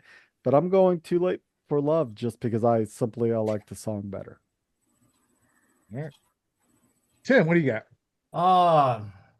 Out to Get Me is the start of Axl's paranoia. Pretty much. But I so love the riff in Too Late for Love. I just fucking love that riff. So I got to go with Too Late for Love. I mean, there's no doubt in my mind about it. Nice. All right, Andy. Oh, Out to Get Me. Another great track off of Appetite for Destruction. This is where the reason why I don't talk that much about Tesla starts to creep in on these songs for me. Their songs are a little bit too long when they could be shorter, and then sometimes they put in a lull 30 seconds in songs that just kind of like takes out the intensity and the fire of the songs. That's a Tesla trademark. So I'm going to go with Out to Get Me by GunsNRoses. A lot of bands do that though with the lull. I don't know what the fuck it is. Yeah, but I don't like it. Messed up, or I don't know. I know they can really cut a good 30 or 45. Oh, they can cut a great song down to shit, Yeah, exactly. All right, Mark, what do you got, dude? Well, talk about lulls. Listen to Use Your Illusions. And Tesla kept going. Talking about you. I'm not talking about those albums. I know, but I'm just saying GunsNRoses went to a big lull. But they're still there. What are you talking about? I know, but fuck, I love you. They're out to get me. I'm fucking innocent. I love fucking Axl's voice. So I love the drive and drive of the song. But fuck, Troy Lucketta's drums on Too Late for Love are just fucking slamming. My God, and the guitar playing for Tommy and Jeff's voice, man. Too late for love, baby. And then the guitar is going with his voice. I'm going for Too Late for Love on this one, man. Even though I love Out to Get Me, but fuck it, like I said, the guitar playing on these albums are gonna fucking win it over for me, and the drums. I think Steven Adler's a phenomenal drummer with a groove, but I think Troy kicks his ass. I'm just saying. Yeah. I don't know about kicks his ass. Yeah, spoiler alert, the album I listen to more often is Mechanical Resonance, but track by track, GNR is kicking Tesla's ass right now. But and it's gonna continue because fucking Out to Get Me is a fucking great tune, man. I mean, this I want to say the same thing with the couple songs before. It's the attitude, it's the fucking experience, it's the story behind it. I mean, Too Late for Love is a good tune. I like that song a lot. Too Late for Love, catchy as fuck. I get it, but man, dude, Out to Get Me, just fucking. It's one of those songs, man, that just you can relate to. I mean, I wish they would have continued on this path, man. How did they go from Night Train to the fucking General?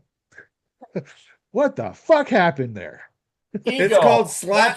It's called Slash. Wasn't on those songs, and they're Chinese Democracy leftovers. I mean, how do you get Out to Get Me to fucking the General? You know what I mean? It's just I don't. How do you get Appetite for Destruction to Use Your Illusion? I can go as far as saying that, but yeah, this fucking song.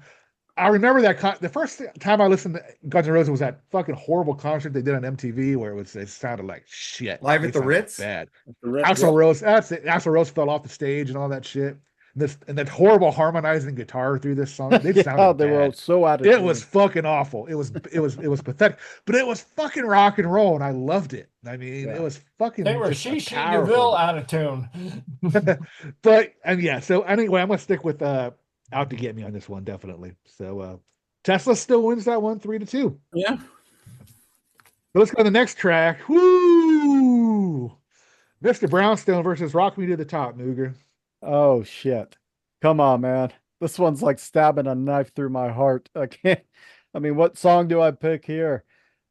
Rock Me to the Top. Hell yes. Love that fucking song, man. It's so good.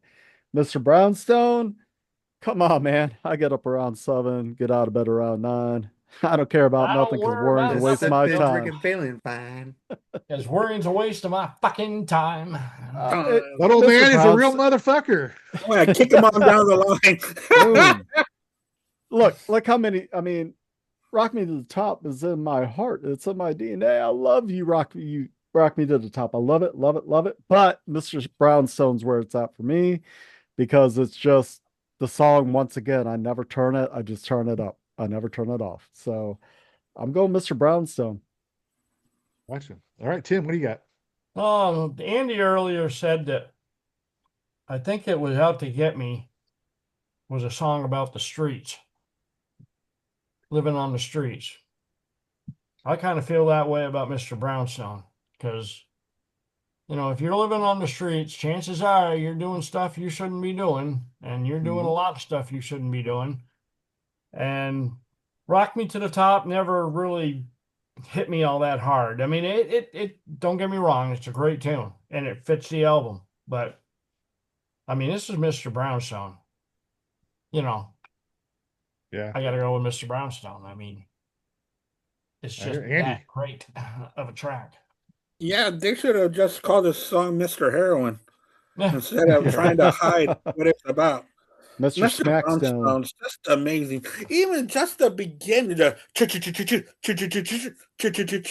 that's just so fucking awesome. The way that these guitars are played and so many different sounds that they did. Mr. Brownstone easily for me on this one. I mean, this side one is just, dude, it's one of the best sides ever in rock history. So I'm going with Mr. Brownstone. Tim picked Mr. Brownstone, right? Yeah. Yeah. I thought so. Yeah. Mark, what do you got? Oh God, this is a hard one for me, but it's an easy one for me, man. Come on. I used to do a little, but a little want to do it, so a little got more and more. More I and keep trying to get a little better. The fucking way he's singing it is just like fucking poetry. It is like fucking, I love Rock Me to the Top. Rock me, rock me, rock me to the top, but fucking Mr. Brownstone is just fucking poetry. This is a thing. This is about fucking heroin. And they fucking did this throughout fucking till they broke fucking the band apart. Yeah, Heroin killed the band, and this is what killed your band, this song right here. So I'm going with the Mr. lyrics Brownstone. are almost like they were doing heroin. Can you believe that? Oh, what? But it sounds like he was trying to get off of it, but he couldn't, and that's the thing of the band. They were fucking, and the worst one of it was Adler.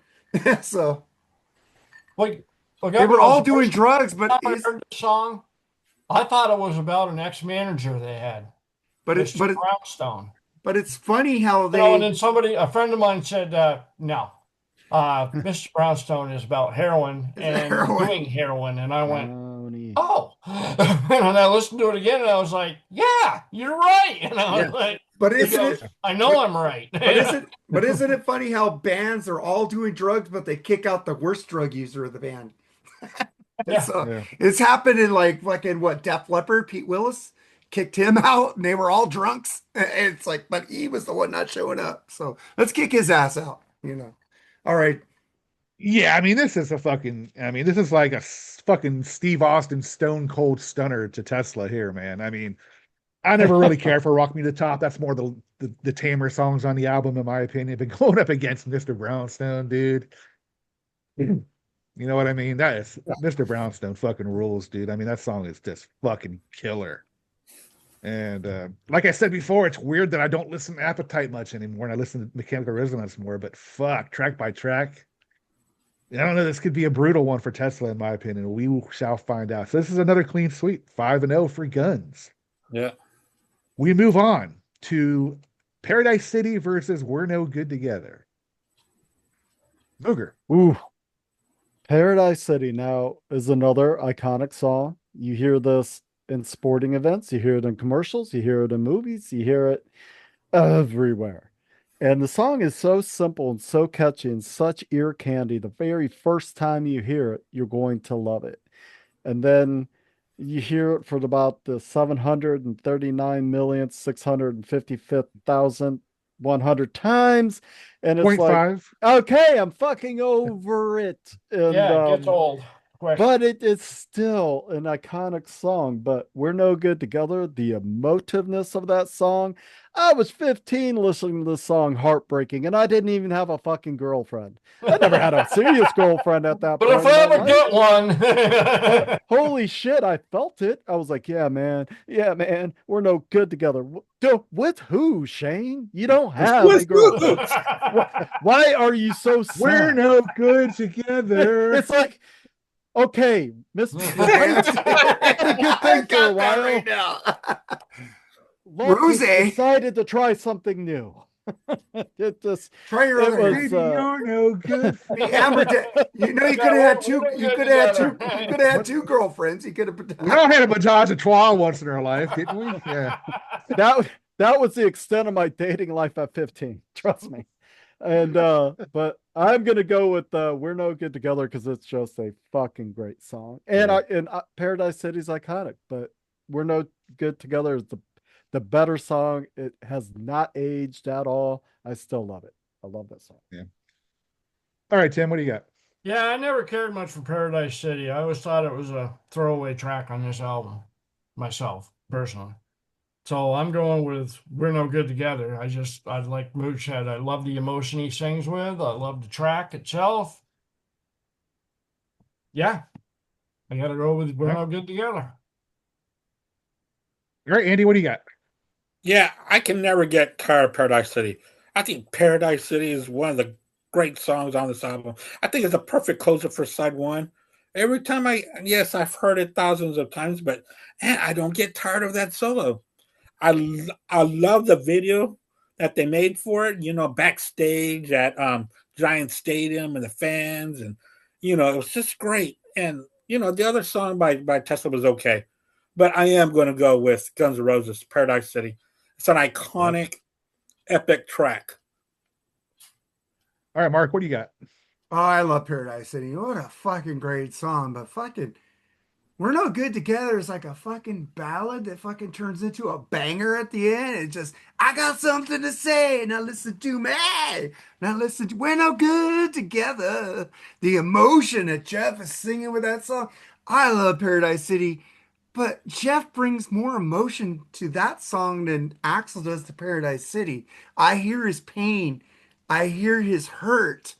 And it just hits me in my heart. So I'm going, We're No Good Together. Man, it's not an emotional song. You know what's funny about Appetite is I think the singles are actually the weakest tracks on the album. I don't know if that's just from oversaturation or they're just, I don't know, not as connective to me as the deeper tracks on this album. Paradise City is a good song. I don't dislike Paradise City, but you guys hit it on the nail with We're No Good Together, man. Fucking the heartbreak, the way Jeff sings. I love a good blues ballad, man. Yeah. Oh man, this is where I think Jeff actually accelerates in these type of songs, man.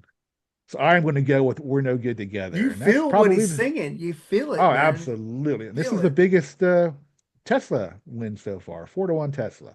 You see, and the thing is that that's my problem. I don't buy it from him. Oh, I don't always buy maybe it. some. I can see that with some songs, but not this song, man. And there's another song I hear which I think he sounds even better. We'll get to when it comes on later. Oh But yeah, he sounds great, but I just don't buy it. When Appetite was such a real, oh well, just keep going. yeah, whew, this is another fucking tough one. We got My Michelle against Modern Day Cowboy. Mooger. Mm. What the fuck are you doing to me, man? What are you doing to me? Man, oh my God, My Michelle. Classic fucking song. Modern Day Cowboy. It's a perfect damn song. No way GNR beats Modern Day Cowboy for me, man. As good as My Michelle is. It's a heartbreaker. It's a tough pick, but it is a top pick for sure. Believe me. But I'm going Modern Day Cowboy. It's the first video I ever saw of Tesla. I thought they were just fucking fantastic. I'm like, who is this band? Yeah, they don't have big hair. I mean, they did a little bit, for the day, but they're in blue jeans and t-shirts, and they got this crazy movie clips going, and then the song just blew me away. Oh, the No acoustic pun shit. intended. Yeah, Pun they did. intended. But, Well, what's cool about Tesla is they weren't that pretty boy band. I mean, their bass player was seriously overweight. Jeff had this weird straight hair. Frank Hannon was goofy looking. Troy The Luccketta album cover, really... they tried to puff them up on the back album cover. Yeah, exactly. So that's what I loved about They, it. they did the weren't- same they thing weren't- with Guns N' Roses on Appetite. They tried to put them They up. weren't. Yeah. They weren't a looks band, man. They were No, there they because weren't. They looked were old. fucking good. Yeah, They look like Yeah, they old did. even when guys. they were in their They did. 20s, they That's looked a old. good one. They Yeah, look good. this was not a now. poster boy band. This was No. not a Hey, poster no. boy band, man. And I think that that's what kind of turned me away too. I was like, dude, what are these old dudes trying to do? Well, All right, Tim. Jeff was 24 years Jeff, old. Jeff Come was on. Jeff was an older guy when he got into the band. They was called City Kid. He got into the band, and he was driving trucks. He was in the army. He was singing in the trucks. It tells you in that Mechanical Resonance, he was a truck driver singing, and he got into music and stuff like that. So pretty cool, man. Oh yeah, it is. All right, Tim, what do you got? Your daddy works in porno now that mommy's not around. She used to love her heroin, but now she's underground. So you stay out late at night and you do And your you coke do your for free, free. driving your friends crazy with your With light your sanity. Sanities. But Well. modern day cowboy, the USA, the USSR, with their 6 guns to the sun. And when this album came out, I was in the Navy floating around the Mediterranean, and I saw those 6 guns pointing towards the sun. So, plus those dual guitars on Modern Day Cowboy, I got to go with Modern Day Cowboy. All right, Andy. I'm going to go with the best track on both albums. And that's My Michelle. I think My Michelle is a fantastic song. Great. I mean, you can vision the story that's being told about this crack whore. There's just that nobody wants around. Someone said crack, Everybody's crack. Where's the crack? Crack. Okay. tired of her. But Yeah, she's now you're still clean around. and so And this discreet. hotel wasn't free. I love it. You know? I just got Dave Chappelle in my head. Crack? Where's the crack? School starts much too early, and this hotel wasn't free. Yeah, dude, My Michelle. Just that's the ugliness of it. Against Modern Day Cowboy, it's too uncalculated. It's too perfect of a rock song. My Michelle sounds like it was done on one take in an alley. And they just said, fuck it, let's put it on wax. All right, Mark, what do you got? Oh, I love My Michelle. What a great fucking song. But fuck. Tesla is one of my all-time favorite bands. They used to be my number 3 band until they made Shock. They put me in Shock. But they got over that. They're rising up again with those singles they've been releasing. But fuck, Modern Day Cowboy. And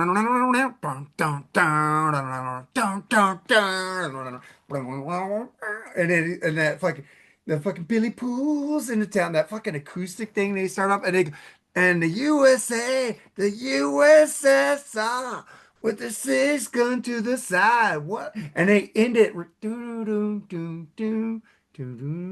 They take it out as it began. Fucking great song. I'm going with Modern Day Cowboy. I love My Michelle. It's poetry. It's poetry like Mr. Brownstone. It was a poem. But fuck, Modern Day Cowboy got me in to fucking Tesla, and they've been in my life. And I don't know what it is. Like Jerry said, I don't listen to Appetite as much. I listen to Tesla basically every week. It's like I go to all their albums basically, except Shock, because that still put me in shock. But I'm going with Modern Day Cowboy, man. Yeah, man, this is a tough one, man. I mean, My Michelle, fuck, dude, what a tune. Modern Day Cowboy, what a fucking tune. Love fucking Modern Day Cowboy. What a great fucking song. But it's going against My fucking Michelle, which rules. I love that intro, man. Dun, dun, dun, dun, dun. That They fucking both got great slow. intros though. They both do, suck. absolutely. And I thought Modern Day Cowboy would win this, and then I thought about My Michelle, and I agree with Andy 100%. My Michelle is a better song in my opinion, so I'm going to go with My Michelle on that one. And that how it comes in and bam, bam, bam, bam, bam. It's just the riff and everything is awesome. Just nothing wrong with the riff of Modern Day Cowboys. Just My Michelle's filthier, and I love filth sometimes. So, But the all right, thing I'm going is, with the My dual Michelle. legal. It's Hey, But- hey, if Modern Day Cowboy and My Michelle met in a fight in a dark alley, My Michelle's walking out of there with the prize, man. There's no, Yeah. there's no two ways I about agree. that. And that's what it is. You got a really clean sounding album and not a dirty album, and you got a really filthy album, man. I always like filth. Tesla's So. not that clean though. It is. It kinda is, Mark. It's dirty. very It's polished. clean, it's polished. There's It's no, polished. Nothing there's wrong no, with their there's no sound, Mark. machines, no machines, man. Exactly. I There's know, but it's nothing wrong with polished. this. This album's fucking awesome. It's one of my favorite albums, man. But Mm. track to track, I'm doing this by. But the vocals are both of them are pretty dirty if you think about it. They're Yeah, both okay, rough. we have opinions, but Tesla won this one again, so Yeah. 3-2. So let's move on to Think About You versus Changes. This This is is a fucking easy one. Totally for me. easy one. Mooger, what do you got? Oh man, I'd be right back. Go ahead if I'm not back in time. Yeah. Make No, sure you're muted no. so we don't hear you piss. So, yeah, Think About You and Changes. I mean, once again, man, this is such a hard track by track. You know, love both records so much. Think About You, man, it's such a great record. Nothing not to like about that song. Changes. Hell, I thought it was speaking to me at 15 years old. Woe is me. God dang, I've been through all these changes in 15 years. And I tell you what, Changes speaks to me as a 52-year-old man so much more than it ever did out of a 15-year-old kid. And Changes, it just hasn't aged. It fits perfectly in my ears and my life. Think About You. There's nothing wrong about that song at all, but just for the meaning for me, Changes takes it for me, man. All right, so where does he go next? Usually, Tim Andy? will be next. Yep. Think About You. To me, I mean, I know it's an Izzy track, but it kind of reminds me of Paradise City and Paradise City. It just seems like not a throwaway track, but it doesn't fit the album. It just seemed like it was written as a single. And changes are, time's making changes in my life, and that is so fucking true, and it's true today, and you think about it, and it's like, Jesus, and there ain't a fucking thing I can do about it. It just happens. Mm-hmm. So yeah, I'm going with Changes. And Mooger picked Changes too, Jerry. Okay, I heard. Okay. All right, Andy, what do you got? But thank you though. Yeah, this one is easy. Changes by a mile. I really do feel that Think About You is a throwaway track. To me, it doesn't fit. It sounds forced. Yeah. This is the only song, well, not the only song, but it's one of those songs that doesn't flow naturally like so many other tracks do on here. And Think Changes About is You just, would have fit perfect on Use Your Illusion, either one or two, whatever. But it just seems like that type of songwriting. Yeah. A kind of a Poppy. very fluff piece. It really is a commercial. fluff piece on a very great album. But I am going to go with Changes. Like the way that y'all talk about, there's parts of Tesla. I don't want to say bad things about Tesla because I think their songwriting is very good. And when they do really good songwriting is when they slow it down, in my opinion. Sometimes they use too many cliche lyrics and they stick out to me and it kind of turns me off, if y'all know what I mean. Mm-hmm. But on Changes, that would be on the next album. yeah. I love the last fucking goddamn. Yeah, but All right, Changes. Mark. Oh my God. Think About You sucks. Yeah, right. I've always hated that fucking song. God dang changes. Wah, wah, wah, wah, wah, that fucking guitar. The atmosphere it's creating. It's like changes. Just making changes in my life. Rearrange. And then it just fucking goes in hard with Troy's drums. Fucking Brian Wheat. Fucking that bass he's playing on that song. The fucking two guitar players. Oh my God. I would take Frank Hannon and Tommy Skeoch over Slash and Izzy every day and twice on Sundays. I think Frank Hannon is one of the most underrated guitar players of all time, and I love Slash. I put them neck and neck too bad he together. couldn't keep his head straight. Neck and neck together. I put Frank Hannon and Slash together, but I'd take Skeoch over Izzy. Oh, big time. Big Oh, time. yeah. So I'm not a fucking, big Izzy fan. Like, maybe not twice on Sunday. I would But I always hear do you, twice. Mark. But yeah, I'm taking changes, man. We love changes, right, Jerry? We love songs called changes. You know what? Exactly. It's like Snowblind. There's not a bad song called Snowblind. They're all good. Yeah. Just like Changes, Black Sabbath, yes. Fucking Tesla. Bowie. Changes. They're all fucking great tunes. Bowie. Yeah, David Bowie. Think About You's lame. I always thought it was. I never really, it's like, what the fuck is this song doing on here? And I think, who said it? I think the song was written to be a hit. Mm-hmm. I believe in that. Changes is so good. The simplicity of that song as a guitar player. It's just one bar chord. Do, do, do, do, do, do, do, do. Easy to play.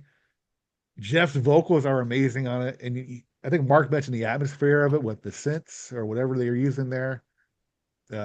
Sounds fucking incredible. Well, they said they don't use machines, so I don't think they use synthesizers. But the ambience of that song is I think so you use fucking an organ. good. They use a B3. Yeah. B3, yeah. Okay. But the ambience of that song is what makes it. And it's one of my favorite. It probably is my favorite Tesla song. So yeah. I mean, again, we mentioned the punch in the face that fucking Night Train put on Getting Better.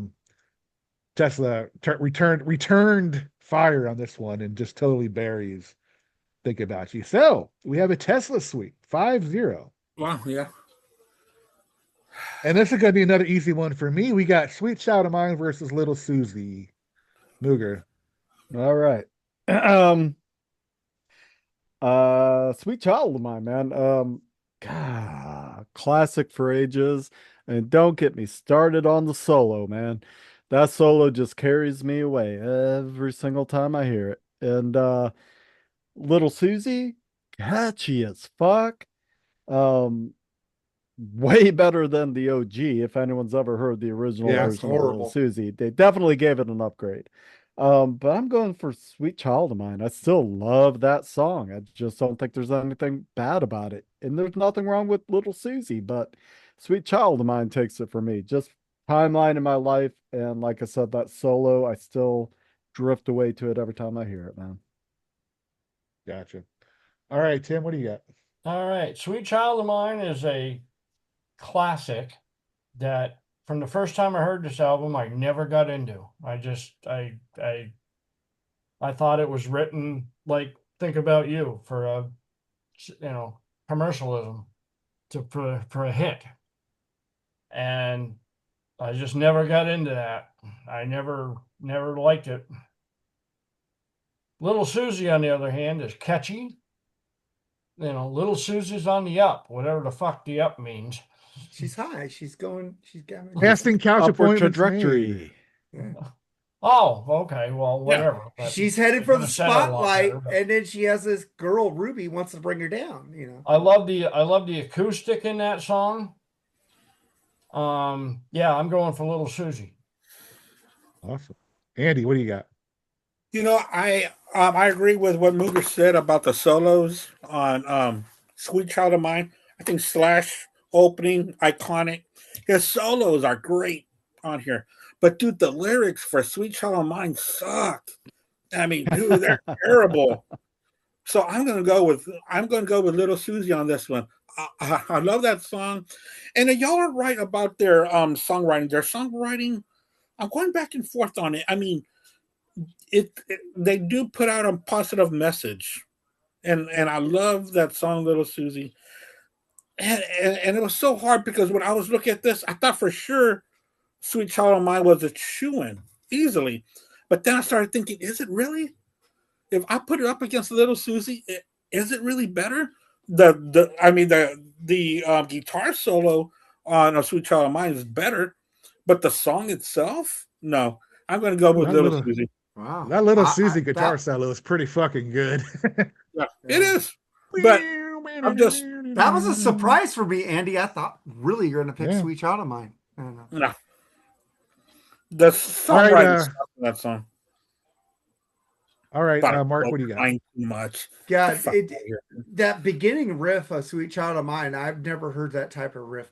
No, never, yeah. Never. The guitar playing is great. Even though Little Susie is a cover, it's a great song to sit there and just feel positive about stuff. You know, Ruby tries to bring her down, but Little Susie ain't going to let Ruby bring her down.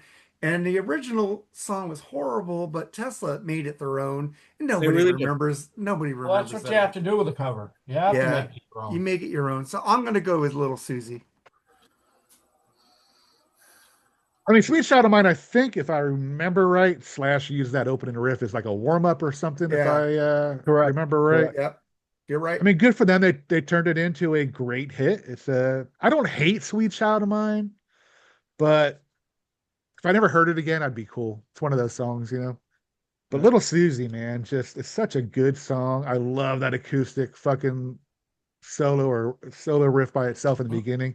And I love the main riff, that AGD, basic acoustic riff. And they make it, I'm telling you, you can do the most with less sometimes, and they do with this song. And I know you like that solo from Sweet Child of Mine, guys, but that solo from Little Susie is fucking a great one, dude. Yeah. I got to go with Little Susie, man. I love that song a lot. So that's a 4-1 win for Tesla. And then we move on to the next track with, this is not an easy one for me. I'm going to say that right away. You're Crazy versus Love Me, Mooger. Yeah, man, most of these are brutally excruciating for me. There's only been a few that's been an easy win for me. And this is not one of them. I could have thrown a dart. You're Crazy, so good. Love Me, so fucking good. God, I mean, damn it. I don't know. Right now I could call an audible and switch lists. I don't know. Love Me. It's so good there. So tight on that. You're Crazy. It's just such a fun jam. It's fucking crazy. I'm gonna go You're Crazy on this one, man. All right. Tim. Love Me. I mean, don't get me wrong, it'd be a good track on its own, but within the context of the album, it just didn't do it for me. It's one of the weakest tracks on the album as far as I'm concerned.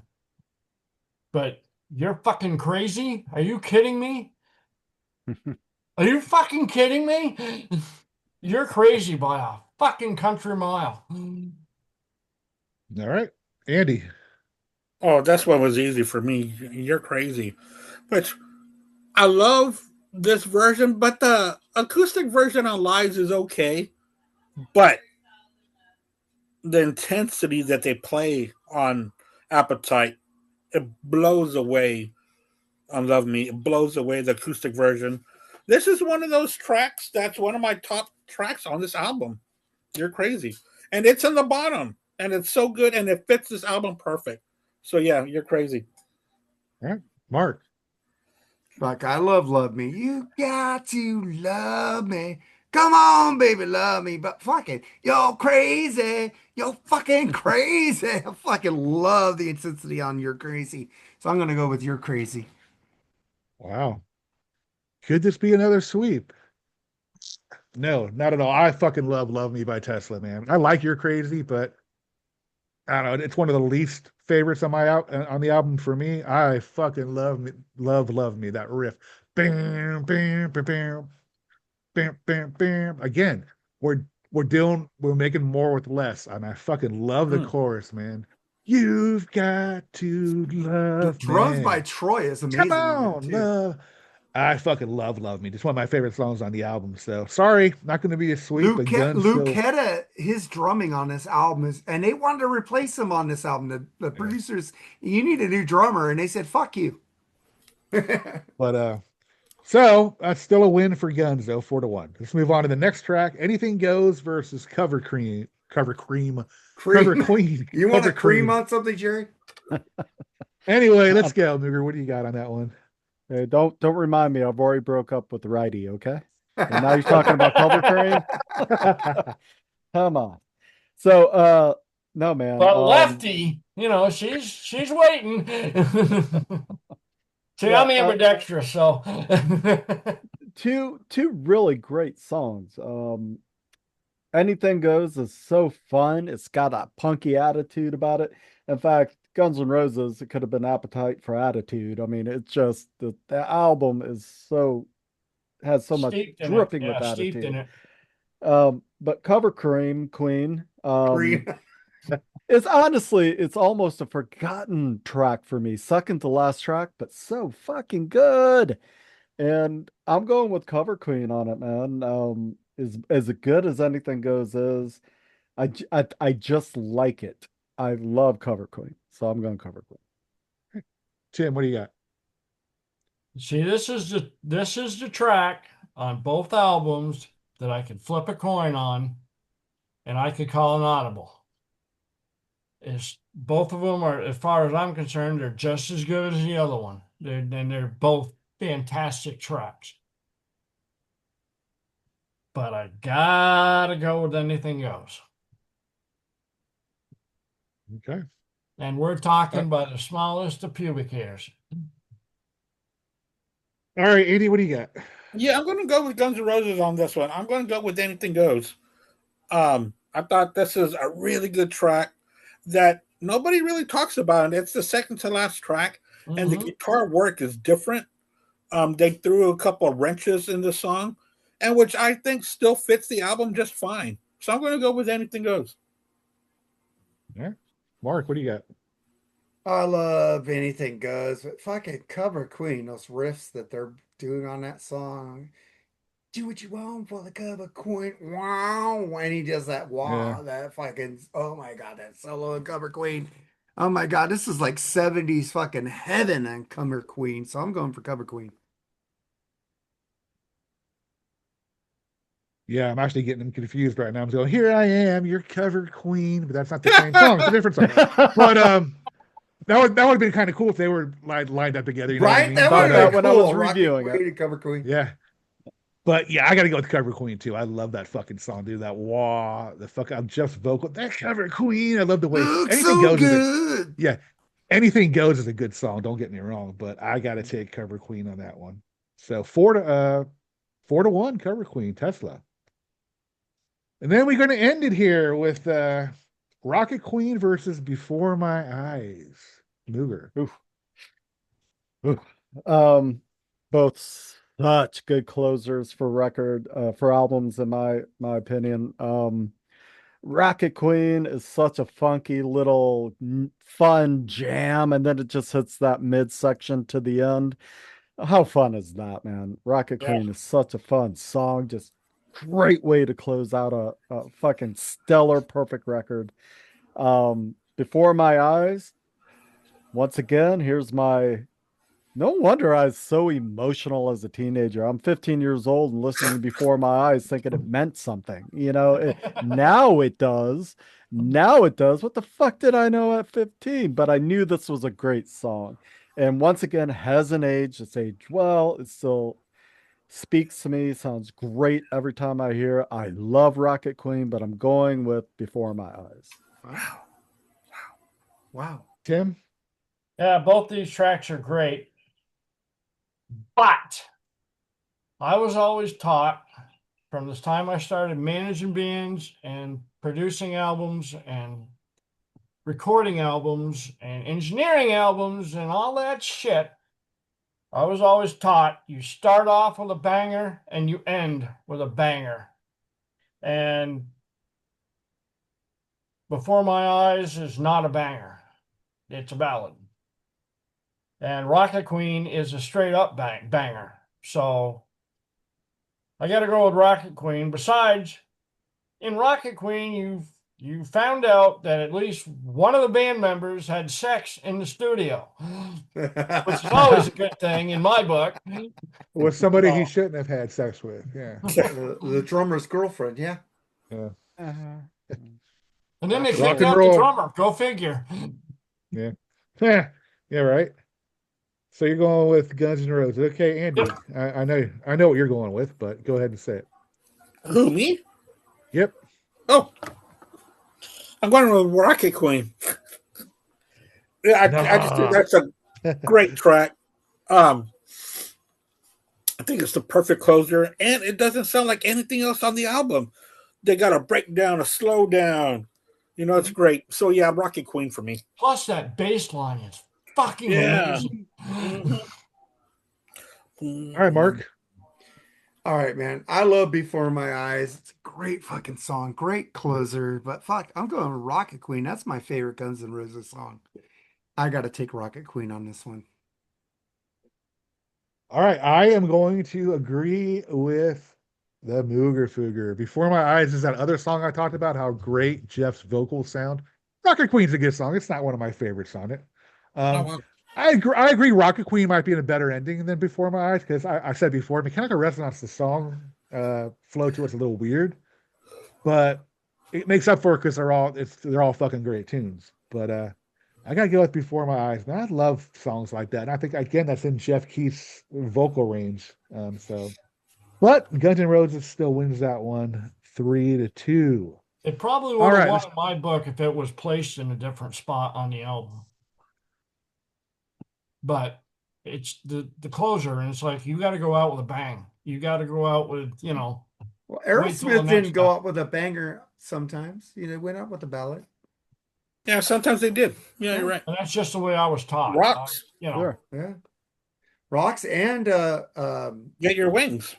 And also what Toys in the Attic. They went out with a ballad. All right, you ready for the total? Yeah. The winner.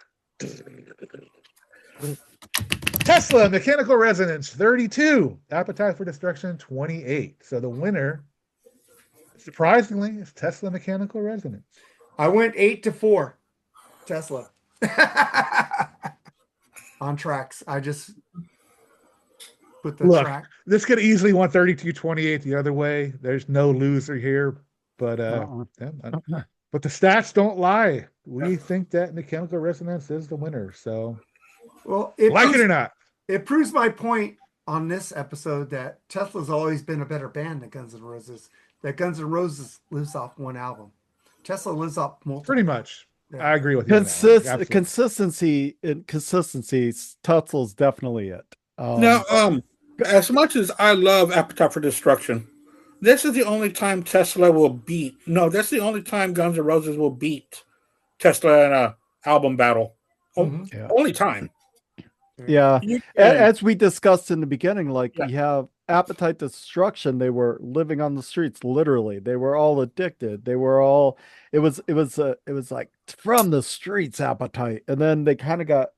Because no one said no back, so they got neutered moving into the Use Your Illusions. They were completely neutered from that point forward. You know, that was a marketing ploy because they're all living on the streets, but they're all playing Gibson guitars with Marshall. Oh well, you could go with the Gibson or Zildjian or Tama, and they'll give you product, but they ain't giving you money. Yeah. So you have to do what Paul Stanley did in the 70s.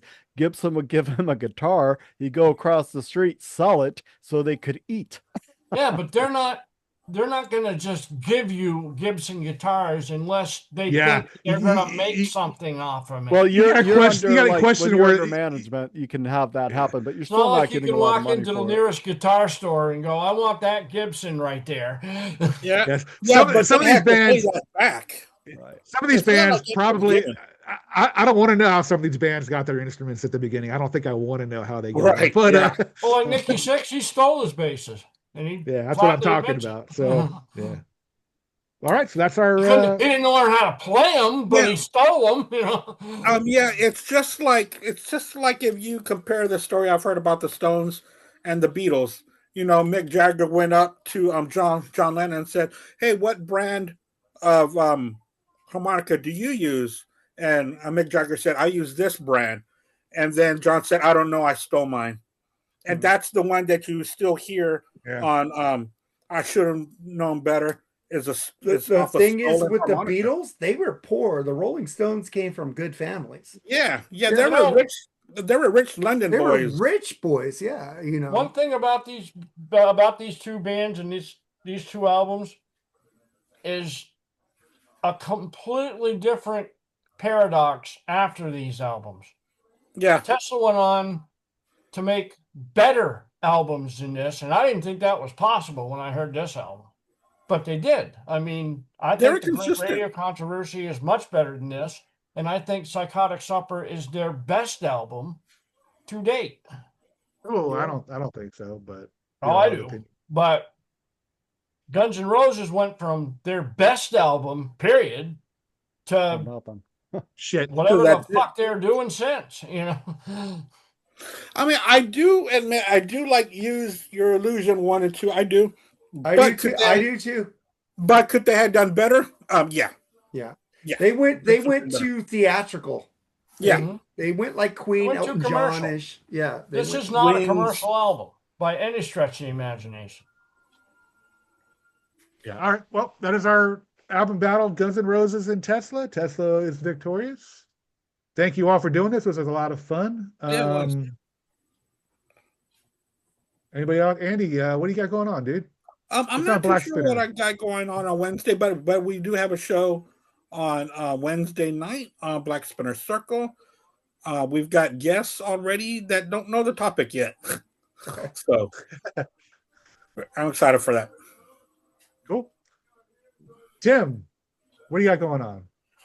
Absolutely nothing until Mark calls and says, come on the show, which I greatly appreciate. So literally calls. The birthday boy. What's happening with you, man? Just heading up to the casino tonight to put very little money in a slot machine, but eat good food and watch some entertainment. And there you go. So yeah, man, I'm gonna have we'll see you gentlemen all a little bit later for the freeform recording.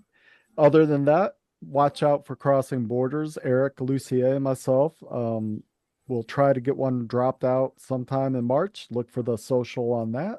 Otherwise, just thanks for having me on the BS. I appreciate it. Appreciate being here. Great battle.